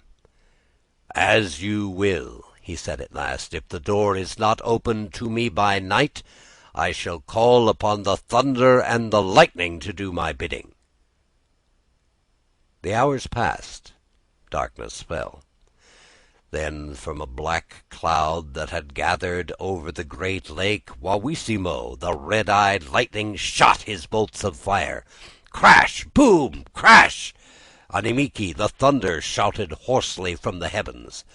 A wild wind rose, and the trees of the forest swayed and groaned, and the foxes hid in their holes. Wawissimo, the lightning, leapt from the black cloud and darted at the cliff. The rock trembled, the door was shivered, and fell apart. Out from the gloomy cavern came the Manitou of the mountain, asking Manabozho for mercy. It was granted, and the Manitou fled into the hills. Grasshopper then appeared. The next moment he was buried under a mass of rock shaken loose by Animiiki the thunder. This time he had been killed in his human form, and could play his mad pranks no more. But Manabozho the merciful remembered that Grasshopper was not wholly bad. "Your Gibi," he said, "must no longer remain upon the earth in any form whatever. As a man you lived an idle, foolish life, and you are no longer wanted here. Instead, I shall permit you to inhabit the skies." Saying this, he took the ghost of Grasshopper and clothed it with the shape of the war eagle, bidding him to be chief of all the fowls. But Grasshopper the mischievous is not forgotten by the people. In the late winter days, snow fine as powder fills the air like a vapor. It keeps the hunter from his traps, the fisherman from his hole in the ice. Suddenly a puff of wind seizes this light powdery snow, blows it round and round, and sets it whirling along. And when this happens, the Indians laugh and say, "Look, there goes Grasshopper. See how well he dances." So ends Grasshopper.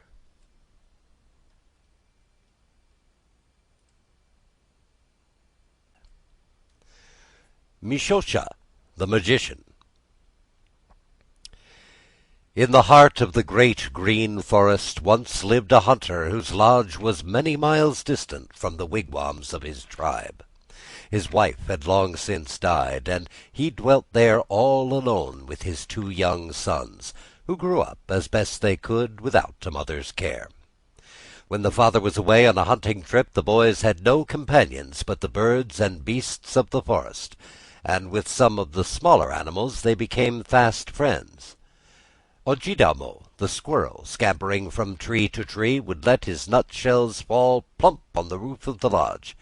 That was his way of knocking at the door, coming to pay a morning call. He was a great talker, without much to say, as is often so of those whose voices are seldom still. But he was bright and merry, chattering away cheerfully about nothing in particular, and it made no difference whether you listened to him or not.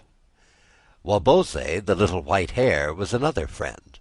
One winter's day, when forest food was scarce, Oniota, the lynx, was about to pounce on him when the boy's father let fly an arrow, and Onotia was no longer interested in little white hares. Wabose was grateful for this, and sometimes in his shy way he tried to show it. The father and the boys lived mostly on big game, like bear and venison. This meat would be cut into strips and cured. Sometimes it had to last them many a long day, when game was scarce, or the woods so dry for want of rain that the twigs would snap under the hunter's feet and warn the animals he was coming. So the boys were rather used to being left alone for weeks at a time when their father was absent. Then came a season of famine. No berries grew on the bushes, grass withered on the stalk, few acorns hung on the oaks. Some of the brooks went dry. Thus it happened that the hunter had gone far in search of game. Many months passed, when Sigwan, the elder boy, saw that but a little meat remained, and he said to his younger brother Yoskoda, "Let us take what meat is left and strike out through the forest, going north.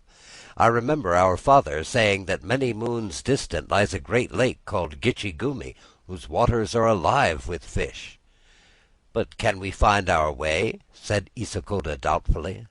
"Never fear," crawled out a voice from overhead. It was Ojidamo, the squirrel, frisky as ever, though a little lean from lack of nuts.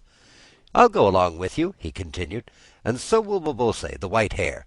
We can hop ahead and find the trail, and I can jump from tree to tree and keep a lookout. Between us, we're bound to go right." It proved to be a good idea, and Wabose took the lead. Where the trail was overgrown with grass, he would nose his way along the ground without once going wrong. Where the track was plain, he would run ahead, then stop and sit up on his haunches to wait for the boys, his long ears pricked up and moving to detect the slightest danger. But nothing happened to alarm them.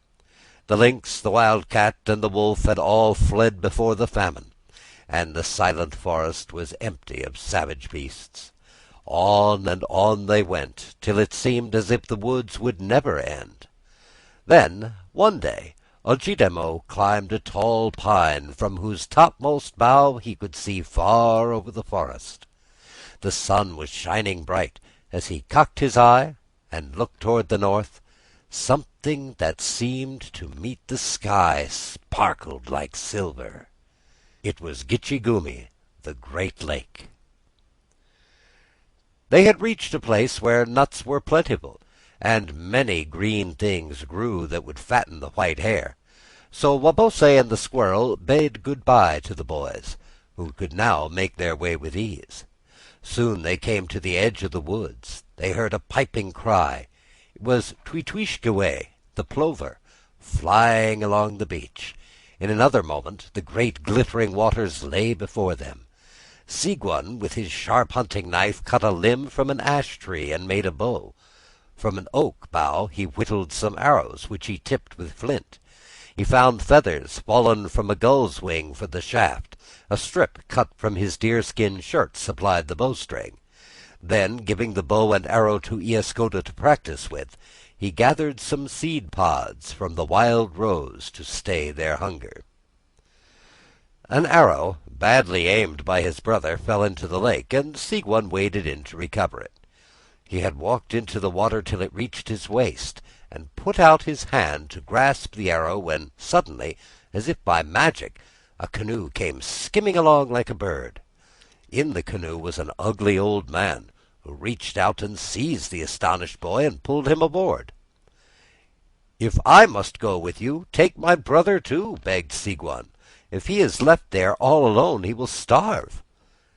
But Mish-o-sha the magician only laughed. Then, striking the side of the canoe with his hand, and uttering the magic words, "Kemaun pole," it shot out across the lake like a thing alive, so that the beach was quickly lost to sight.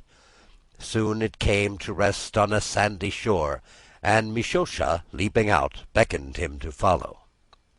They had landed on an island. Before them, in a grove of cedars, were 2 wigwams or lodges. From the smaller one, 2 lovely young girls came out, and stood looking at them. To Sigwan, who had never before seen a girl, these maidens looked like spirits from the skies. He gazed at them in wonder, half expecting they would vanish. For their part, they looked at him without smiling. In their dark eyes were only sympathy and sadness.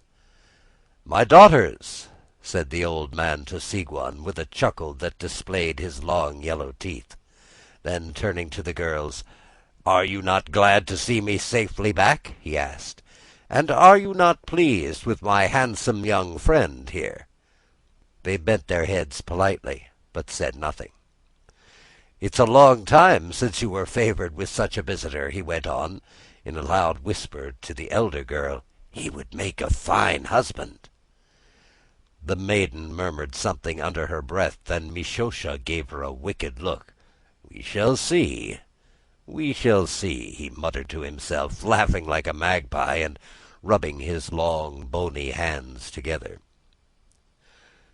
Sigwan, much troubled in mind, and hardly knowing what to make of it all, resolved to keep his eyes open. Luckily, Mish-o-sha was sometimes careless. He walked on ahead, and entered the lodge, leaving the others together, whereupon the older girl, approaching Sigwan, spoke to him quickly. "We are not his daughters," she said. "He brought us here as he brought you. He hates the human race. Every moon he seizes a young man and pretends he has borne him here as a husband for me. But soon he takes him off in his canoe, and the young man never comes back. We feel sure Mish-o-sha has made away with them all." "What must I do?" asked Sigwan. "I care less for myself than for my little brother. He was left behind on a wild beach, and may die of hunger." "Ah," said the maiden, "you are really good and unselfish. So no matter what comes of it, we must aid you. Ko-ko-ko, the great owl, keeps watch all night on the bare limb of that big cedar. Wait till Mish-o-sha falls asleep, then wrap yourself from head to foot in his blanket, and steal softly to the door of our lodge.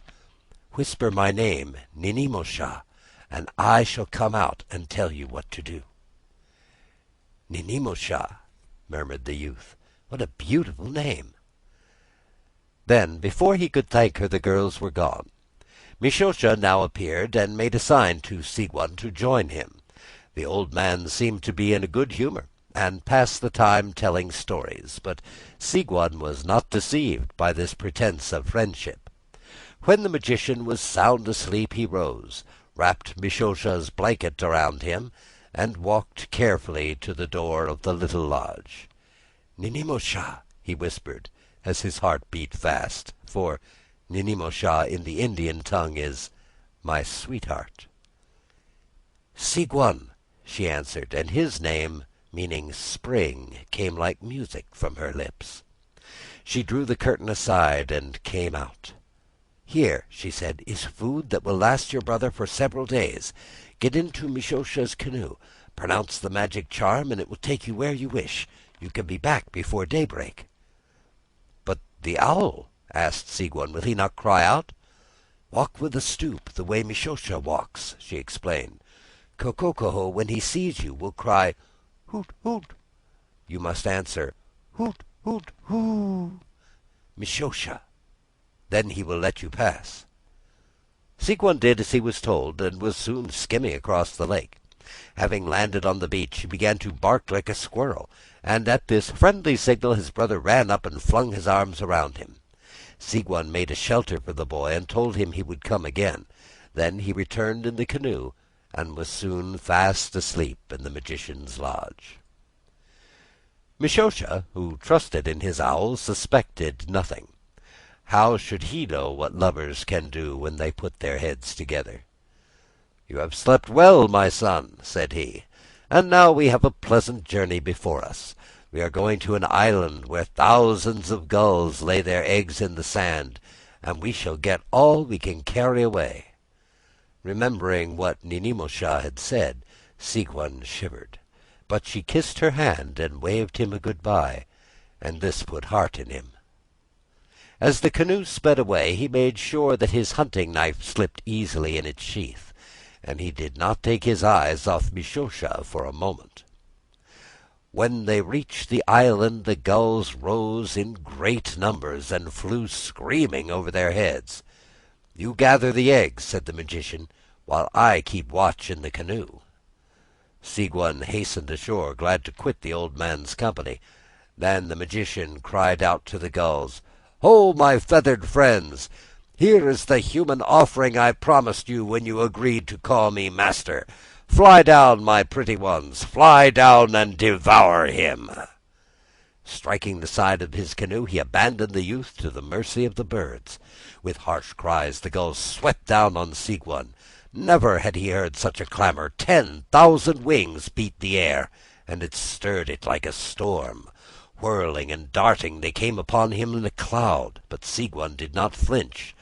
Shouting the "saw-saw-quan," or war cry, he seized the first bird that attacked him, then grasping it by the neck, he held it high above his head in his left hand, and with his right hand drew his knife, which glittered in the sun. "Hold!" he cried. "Hold, you poor fools! Beware the vengeance of the Great Spirit!" The gulls paused their attack, but still circled round him with sharp beaks extended. "Hear me, O gulls!" he continued. "The Great Spirit gave you life that you might serve mankind. Slay me, and you slay one made to rule over all the beasts and birds. I tell you, beware!" "But Mish-o-sha is all-powerful," screamed the gulls. "He has bidden us to destroy you." "Mish-o-sha is no Manitou," answered Sigurd. "He is only a wicked magician who would use you for his own evil ends. Bear me on your wings back to his island, for it is he who must be destroyed." Then the gulls, persuaded that Mish-o-sha had tricked them, drew closer together, that the youth might lie upon their backs. Rising on the wind, they carried him across the waters, setting him down gently by the lodge before the magician had arrived there. Ninimosha rejoiced when she saw it was really Sigurd. "I was not mistaken in you," she told him. "It is plain that the Great Spirit protects you, but Mish-o-sha will try again, so be on your guard." The magician now arrived in his magic canoe. When he saw Sigurd, he tried to smile pleasantly, but having had little practice in thinking kind thoughts, he only grinned like a gargoyle, which, excepting perhaps the hyena, has the most painful possible smile. "Good, my son," he managed to say. "You must not misunderstand me. I did it to test your courage. And now Ninimosha is sure to love you. Ah, my children, you will make a happy pair." Ninimosha turned away to hide her disgust, but Sigurd pretended to believe the malicious old man was in earnest. "However," continued the magician, "I owe you something for having seemed to play you such a trick. I see you wear no ornaments. Come with me, then, to the island of glittering shells, and soon you will be attired as becomes a handsome warrior." The island where they landed was indeed a wonderful place, covered with colored shells that gleamed in the sun like jewels. "Look," said Mish-o-sha, as they walked along the beach. "Out there a little way. See it shining in the bottom?" Sigurd waded in. When the water reached his thighs, the magician made a leap for the canoe and shoved it far out into the lake. "Come, king of fishes," he called. You have always served me well. Here is your reward." Then, striking his canoe, he quickly disappeared. Immediately an enormous fish, with jaws wide open, rose to the surface a few feet away. But Sigwan only smiled, saying as he drew his long blade, "Know, monster, that I am Sigwan, named after him whose breath warms the ice-bound waters and clothes the hills with green. The cowardly Mish-o-sha, fearing the anger of the Great Spirit, seeks to make you do what he dares not do himself. Spill but one drop of my blood, and it will dye the waters of the lake, in which all your tribe will miserably perish." "Mish-o-sha has deceived me," said the king of the fishes. "He promised me a tender maiden, and has brought instead a youth with the eyes of a warrior. How shall I aid you, my master?" "Wretch!" exclaimed Sigwan, "rejoice that he did not keep his frightful promise. You deserve to die at my hands, but I shall give you a chance to repent. Take me on your back to the island of Mish-o-sha, and I will spare your life." The king of fishes hastened to take Sigwan astride his broad back, and swam so swiftly that he reached the island soon after Mish-o-sha. The magician was explaining to Ninimosha how the youth had fallen from the canoe into the jaws of a big fish, when along came Sigwan himself, strolling up from the lake as if he had returned from an everyday excursion. Even so, Mish-o-sha still sought to excuse himself. "My daughter," said he, "I was only trying to find out how much you cared for him." But all the while he was saying to himself that the next time he would not fail. And the next time was to be the very next day. "My owl is growing old and cannot live much longer," he explained. "I should like to catch a young eagle and tame him. Will you help me?" Sigwan consented, and went with him in the magic canoe to a rocky point of land reaching out into the lake. There in the fork of a tall pine was an eagle's nest, in which there were some young eagles who could not yet fly. "Quick!" said Mish-o-sha. "Climb the tree before the old birds return." Sigwan had almost reached the nest when the magician spoke to the pine, commanding it to grow taller. At once it began to rise until it was so high and swayed so in the wind that he felt it would take all his courage to get down again. At the same time the magician uttered a peculiar cry, at which the father and mother eagles came swooping from the clouds to protect their young. "Ho, ho!" laughed Mish-o-sha. "This time I have made no mistake. Either you will fall and break your neck, or the eagles will scratch your eyes out." Striking his canoe, he vanished in the mist.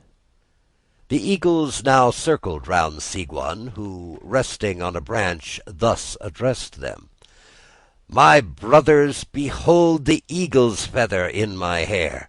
It proves my admiration for your bravery and skill. Yet in me you see your master, for I am a man, and you are only birds. Obey me then, and bear me to Mish-o-sha's island." This praise pleased the eagles, who respected the youth's cool courage. Mounting on the back of the enormous male bird, Sigwan was borne through the air, and set down safely on the enchanted island. Mish-o-sha now saw that neither bird nor beast would harm this handsome youth, who seemed to be protected by some powerful Manitou. It must be done some other way. "One more test," he said to Sigwan, "and then you may take Ninimosha for your wife. But first you must prove your skill as a hunter. Come."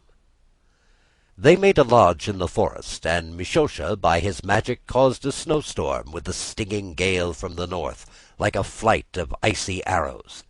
Sigwan that night, before going to sleep, had hung his moccasins and leggings by the fire to dry, and Mish-o-sha, rising first at daybreak, took one of each and threw them into the flames.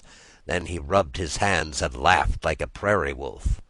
"What is it?" asked Sigwan, sitting up. Alas, my son, it was just too late. This is the season of the moon when fire attracts all things.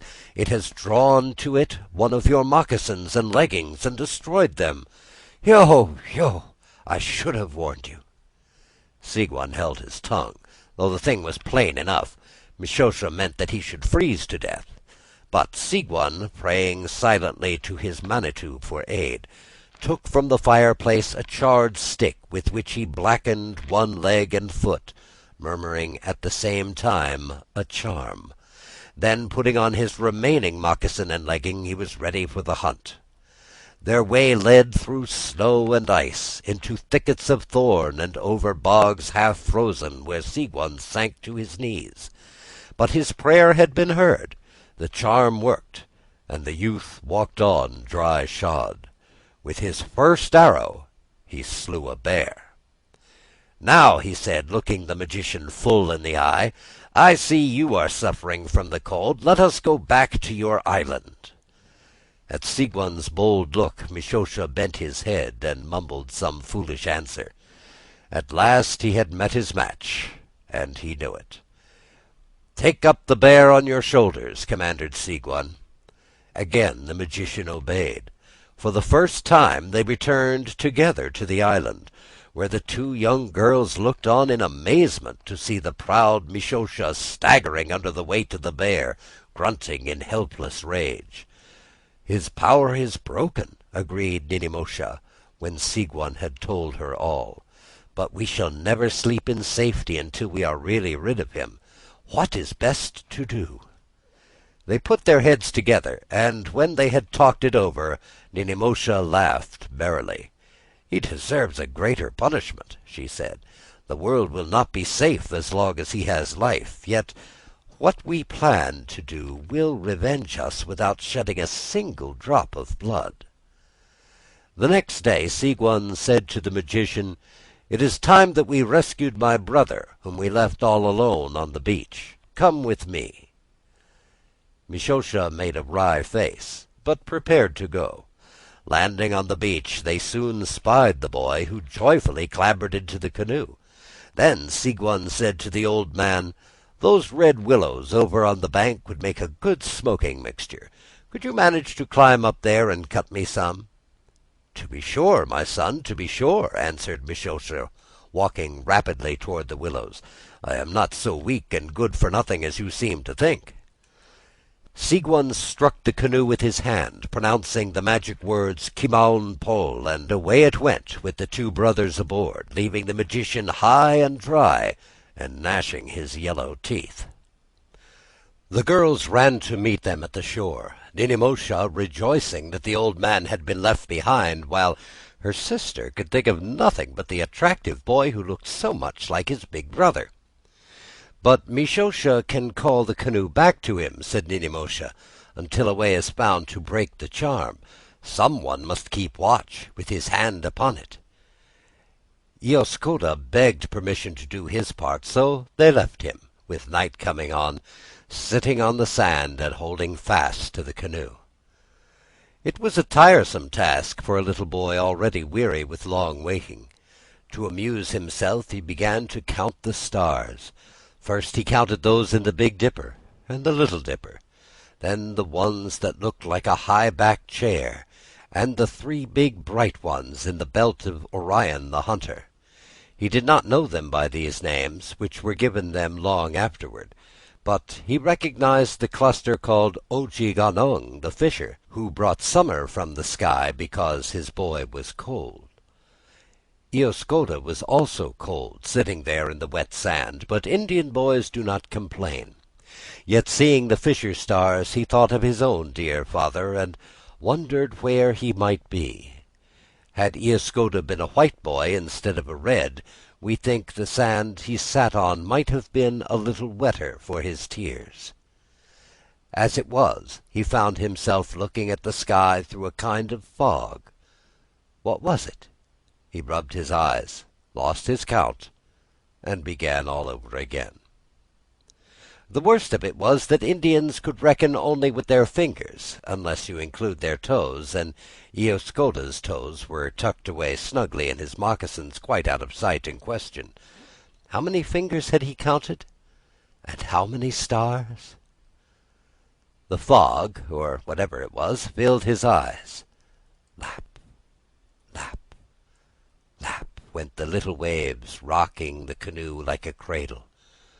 Soo, soo, sighed the wind in the cedars. All else earthly nodded and was still. Even the stars blinked and winked as if weary of watching the world. And Iascota slept. Hoo! Hoo! The cry of Kokokoho the owl shrilled evilly on the ears. It was only for a moment. The shadows lifted. The squirrel barked. Wabun, the east wind, rising above the rim of the waters, let loose his silver arrows. It was day. Iascota sat up, only half aroused, and looked out over the lake. Was he still on the wild beach, waiting for his brother? Then he remembered, and gave a guilty start. The canoe was gone. Gone, but come again. There it appeared, gliding straight toward him, and in it sat Mish-o-sha. "Good morning, child," called the magician as the canoe grated on the sand. "Are you not glad to see your grandfather again?" Ioscota clenched his small fists. He was very brave and angry. "You are not my grandfather," he said, "and I am not glad to see you again." "Asa! Asa!" "Shame, shame!" chuckled the old man. "But Sigwan will be glad to see me, and so will my dear daughters. I hope they have not been worried about me." He was much pleased with his cleverness in outwitting them all, and was now as impudent as before. But Sigwan bided his time. He thought of another plan. "Grandfather," he said, "it seems that we must continue to live here together. Let us therefore lay in a supply of meat for the winter. Come with me to the mainland. I am sure you must be a mighty hunter." Mish-o-sha's vanity was his weakest point. "Ay-ya!" he answered boastfully. "I can run all day with a dead deer on my back. I have done it." "Good," said Sigwan. "The wind is going north again, and we shall need all your strength on the march." Now Sigwan had somehow learned the magician's dearest secret, which was this: Mish-o-sha's left leg and foot were the only parts of his body that could be harmed. No arrow could pierce his heart. A war club brought down upon his head would be shivered into splinters. As well strike him with a straw. But his left leg and foot, ah! It was not for rheumatism that his legging was so well laced. And why did he always sit down with his left foot tucked up under him? Ha! Why, indeed? Sigwan had found the answer. They made a rude lodge in the forest, just as they had done before, and again it became bitter cold, only this time it was Sigwan that brought the storm. He could not help laughing. There was the blazing fire, and there on the couch was Mish-o-sha, sound asleep. Sigwan softly rose, took both the magician's moccasins and leggings, and threw them into the flames. "Get up, grandfather," he called. "It is the season when fire attracts all things, and I fear you have lost something you may need." When Mish-o-sha saw what had happened, he looked so frightened that Sigwan was almost sorry for him. But remembering Ninimosha and his little brother, he could think no other way. "We must be going," he said. They set out through the snow. My, how cold it was! Mish-o-sha began to run, thinking this would help, while Sigwan followed, fearing that if he led, the magician might send an arrow through his back. After running for an hour, the magician was quite out of breath, and his legs and feet were growing numb and stiff. They had come to the edge of the forest, and reached the shore of the lake. Here Mish-o-sha stopped. When he tried to take another step, He could not lift his feet. How heavy they had grown! He tried again, but something strange had happened. His toes sank into the sand and took the form of roots.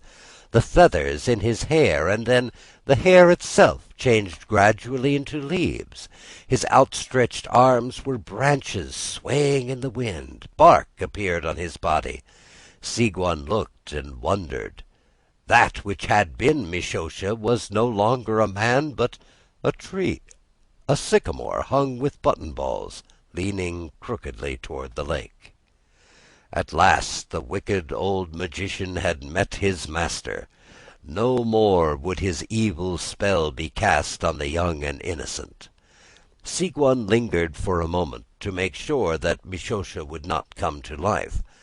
Then he took his way across the water, where the others waited anxiously for him, and were told the good news. "Mish-o-sha is no more," said Sigwan.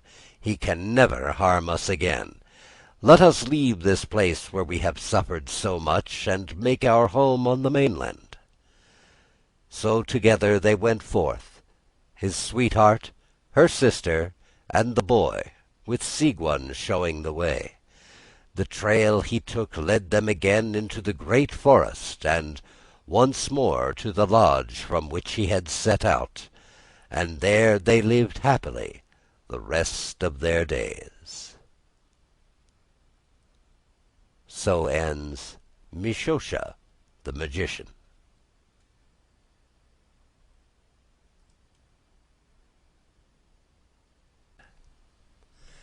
The Fairy Bride.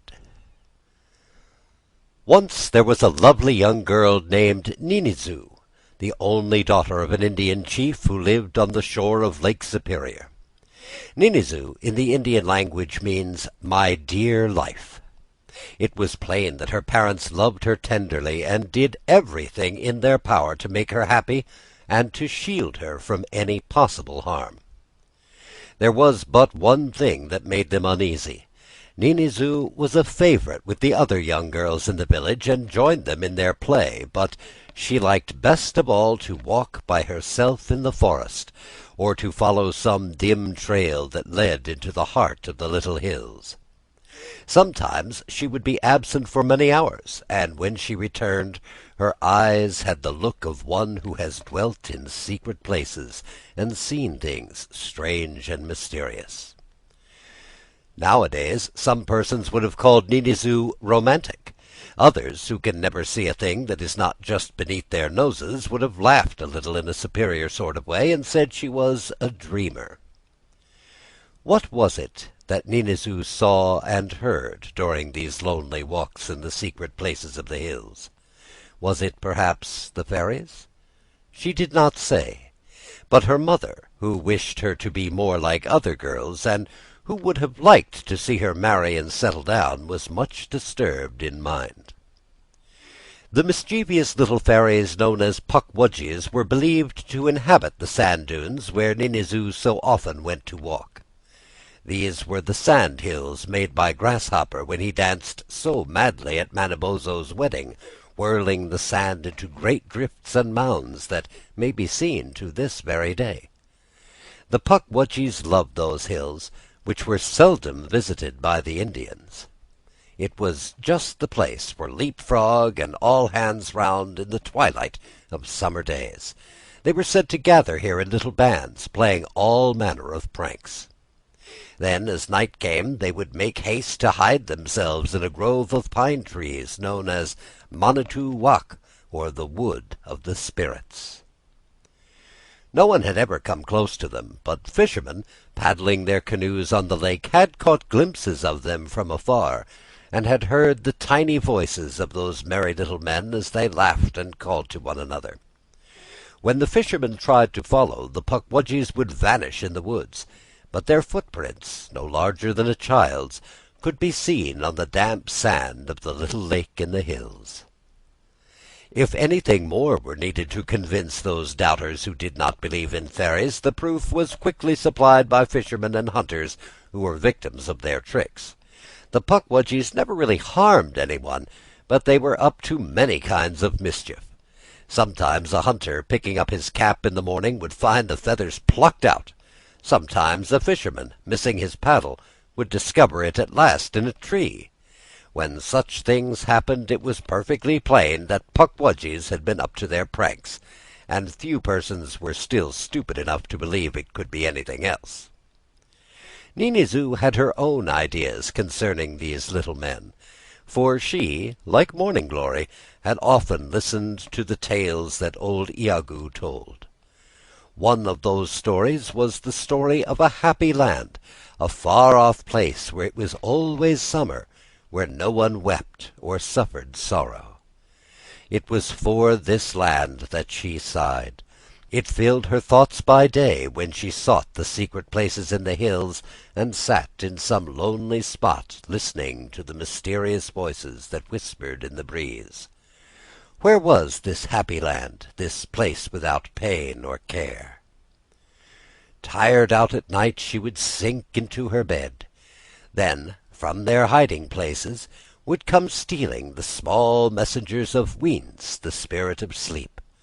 These kindly gnomes, too small for the human eye to see, crept quickly up the face of the weary Ninizoo and tapped gently on her forehead with their tiny war clubs, called pubgamauguns. Tap, tap, tap, till her eyelids closed, and she sought the happy land in that other pleasant land of dreams. She, too, had seen the footprints of the Pukwudgies on the sandy beach of the little lake, and had heard their merry laughter ring out in the grove of pines. Was it their only dwelling-place, she asked herself, or were they not messengers from the happy land, sent to show the way to that mortal who believed in it and longed to enter? Ninizoo came to think that this must really be so. Oftener than ever she made her way to the meadow bordering on the spirit wood, and sat there gazing into the grove. Perhaps the Pukwudgies would understand, and tell the fairies whom they served. Then some day a fairy would appear at the edge of the pines and beckon her to come. That surely would happen, she thought, if she wished it long enough, and could give her wishes wings. So, sitting there, she composed the words to a song, and set it to the music the pines make when the south wind stirs their branches. Then she sang, "Spirit of the laughing leaves, fairy of the forest pine, listen to the maid who grieves for that happy land of thine. From your haunt in summer glade, hasten to your mournful maid." Was it only her fancy that she seemed to hear the closing words of her song echoed from the deep woods where the merry little men had vanished? Or was it the Pukwudgies mocking her? She had lingered later than usual. It was time to go. The new moon swung low in the western sky, with its points turned upward to the heavens. An Indian would say that he could hang his powder horn upon it, and that it meant dry weather when the leaves crackled under the hunter's feet, and the animals fled before him, so that he was unable to come near enough to shoot. And Ninizoo was glad of this. In the happy land, she declared, no one would suffer, and no life would be taken. Yet it was a hunter that her mother wished her to marry, a man who spent his whole life in slaying the red deer of the forest, who thought and talked of almost nothing else. This came into her mind as she rose from her seat in the meadow and cast a farewell glance at the pines. The rays of the crescent moon touched them with a faint light, and again her fancy came into play. What was it that seemed to move along the edge of the mysterious woods? Something with the dim likeness of a youth, taller than the Pukwudgies, who glided rather than walked, and whose garments of light green stood out against the darker green of the pines. Ninizoo looked again, but the moon hid behind the hills. All was black to the eye. To the ear came no sound but the creepy cry of the whippoorwill. She hastened home. That night she heard from her mother's lips what she had long expected and feared. "Ninizu," said her mother, "I named you my dear life, and you are as dear as life to me. That is why I wish you to be safe and happy. That is why I wish you to marry a good man who will take the best care of you now, and will protect and comfort you when I am gone. You know the man I mean." "Yes, mother," answered Ninizu, "I know him well enough, so well as ever I want to know him. He hunts the deer, he kills the deer, he skins the deer. That is all he does. That is all he thinks. That is all he talks about.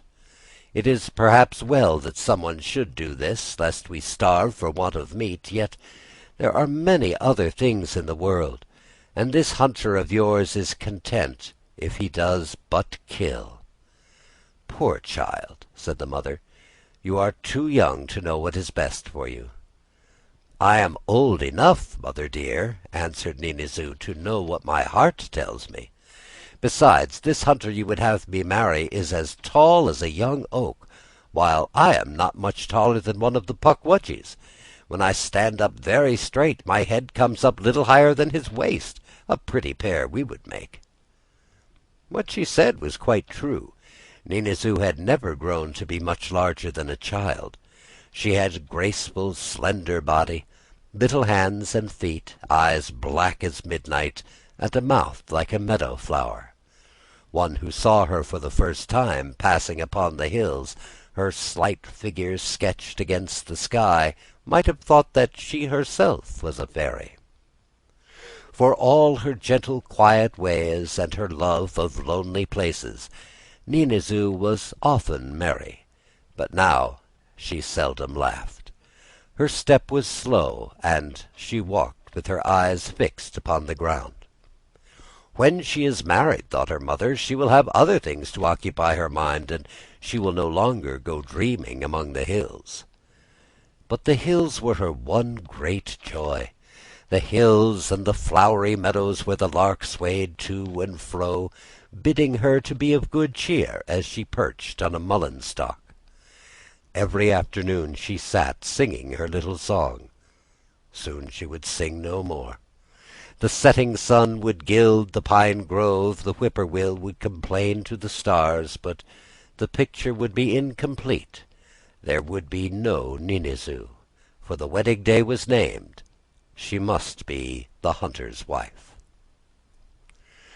On the day set for her marriage to the man she so disliked, Ninizu put on the garments of a bride. Never had she looked so lovely. Blood-red blossoms flamed in her jet-black hair. In her hand she held a bunch of meadow flowers mingled with the tassels of the pine.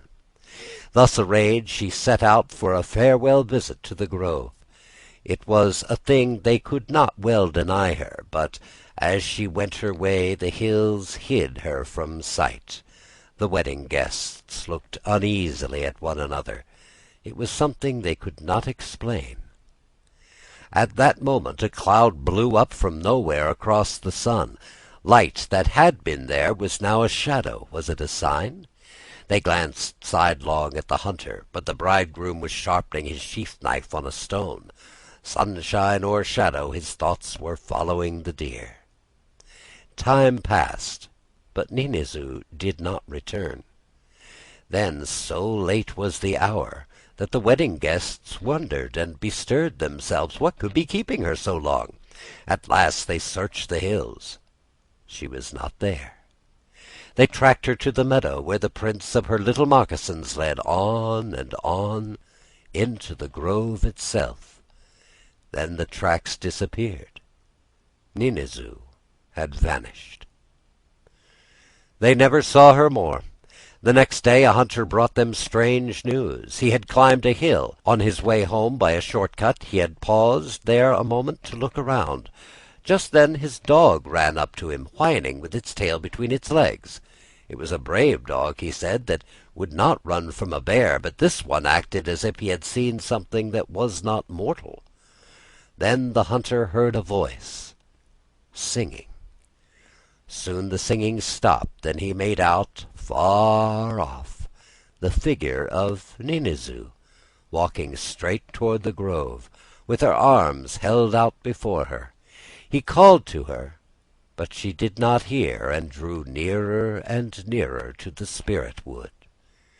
"She walked like one who dreams," said the hunter, and when she had almost reached the woods, a young man, slender as a reed, came out to meet her. He was not one of our tribe. No, no, I have never seen his like. He was dressed in the leaves of the forest, and green plumes nodded on his head. He took her by the hand. They entered the sacred grove. There is no doubt that he was a fairy, the fairy Evergreen. There is nothing more. I have finished. So Ninazu became a bride after all. So ends The Fairy Bride, the final tale of American fairy tales.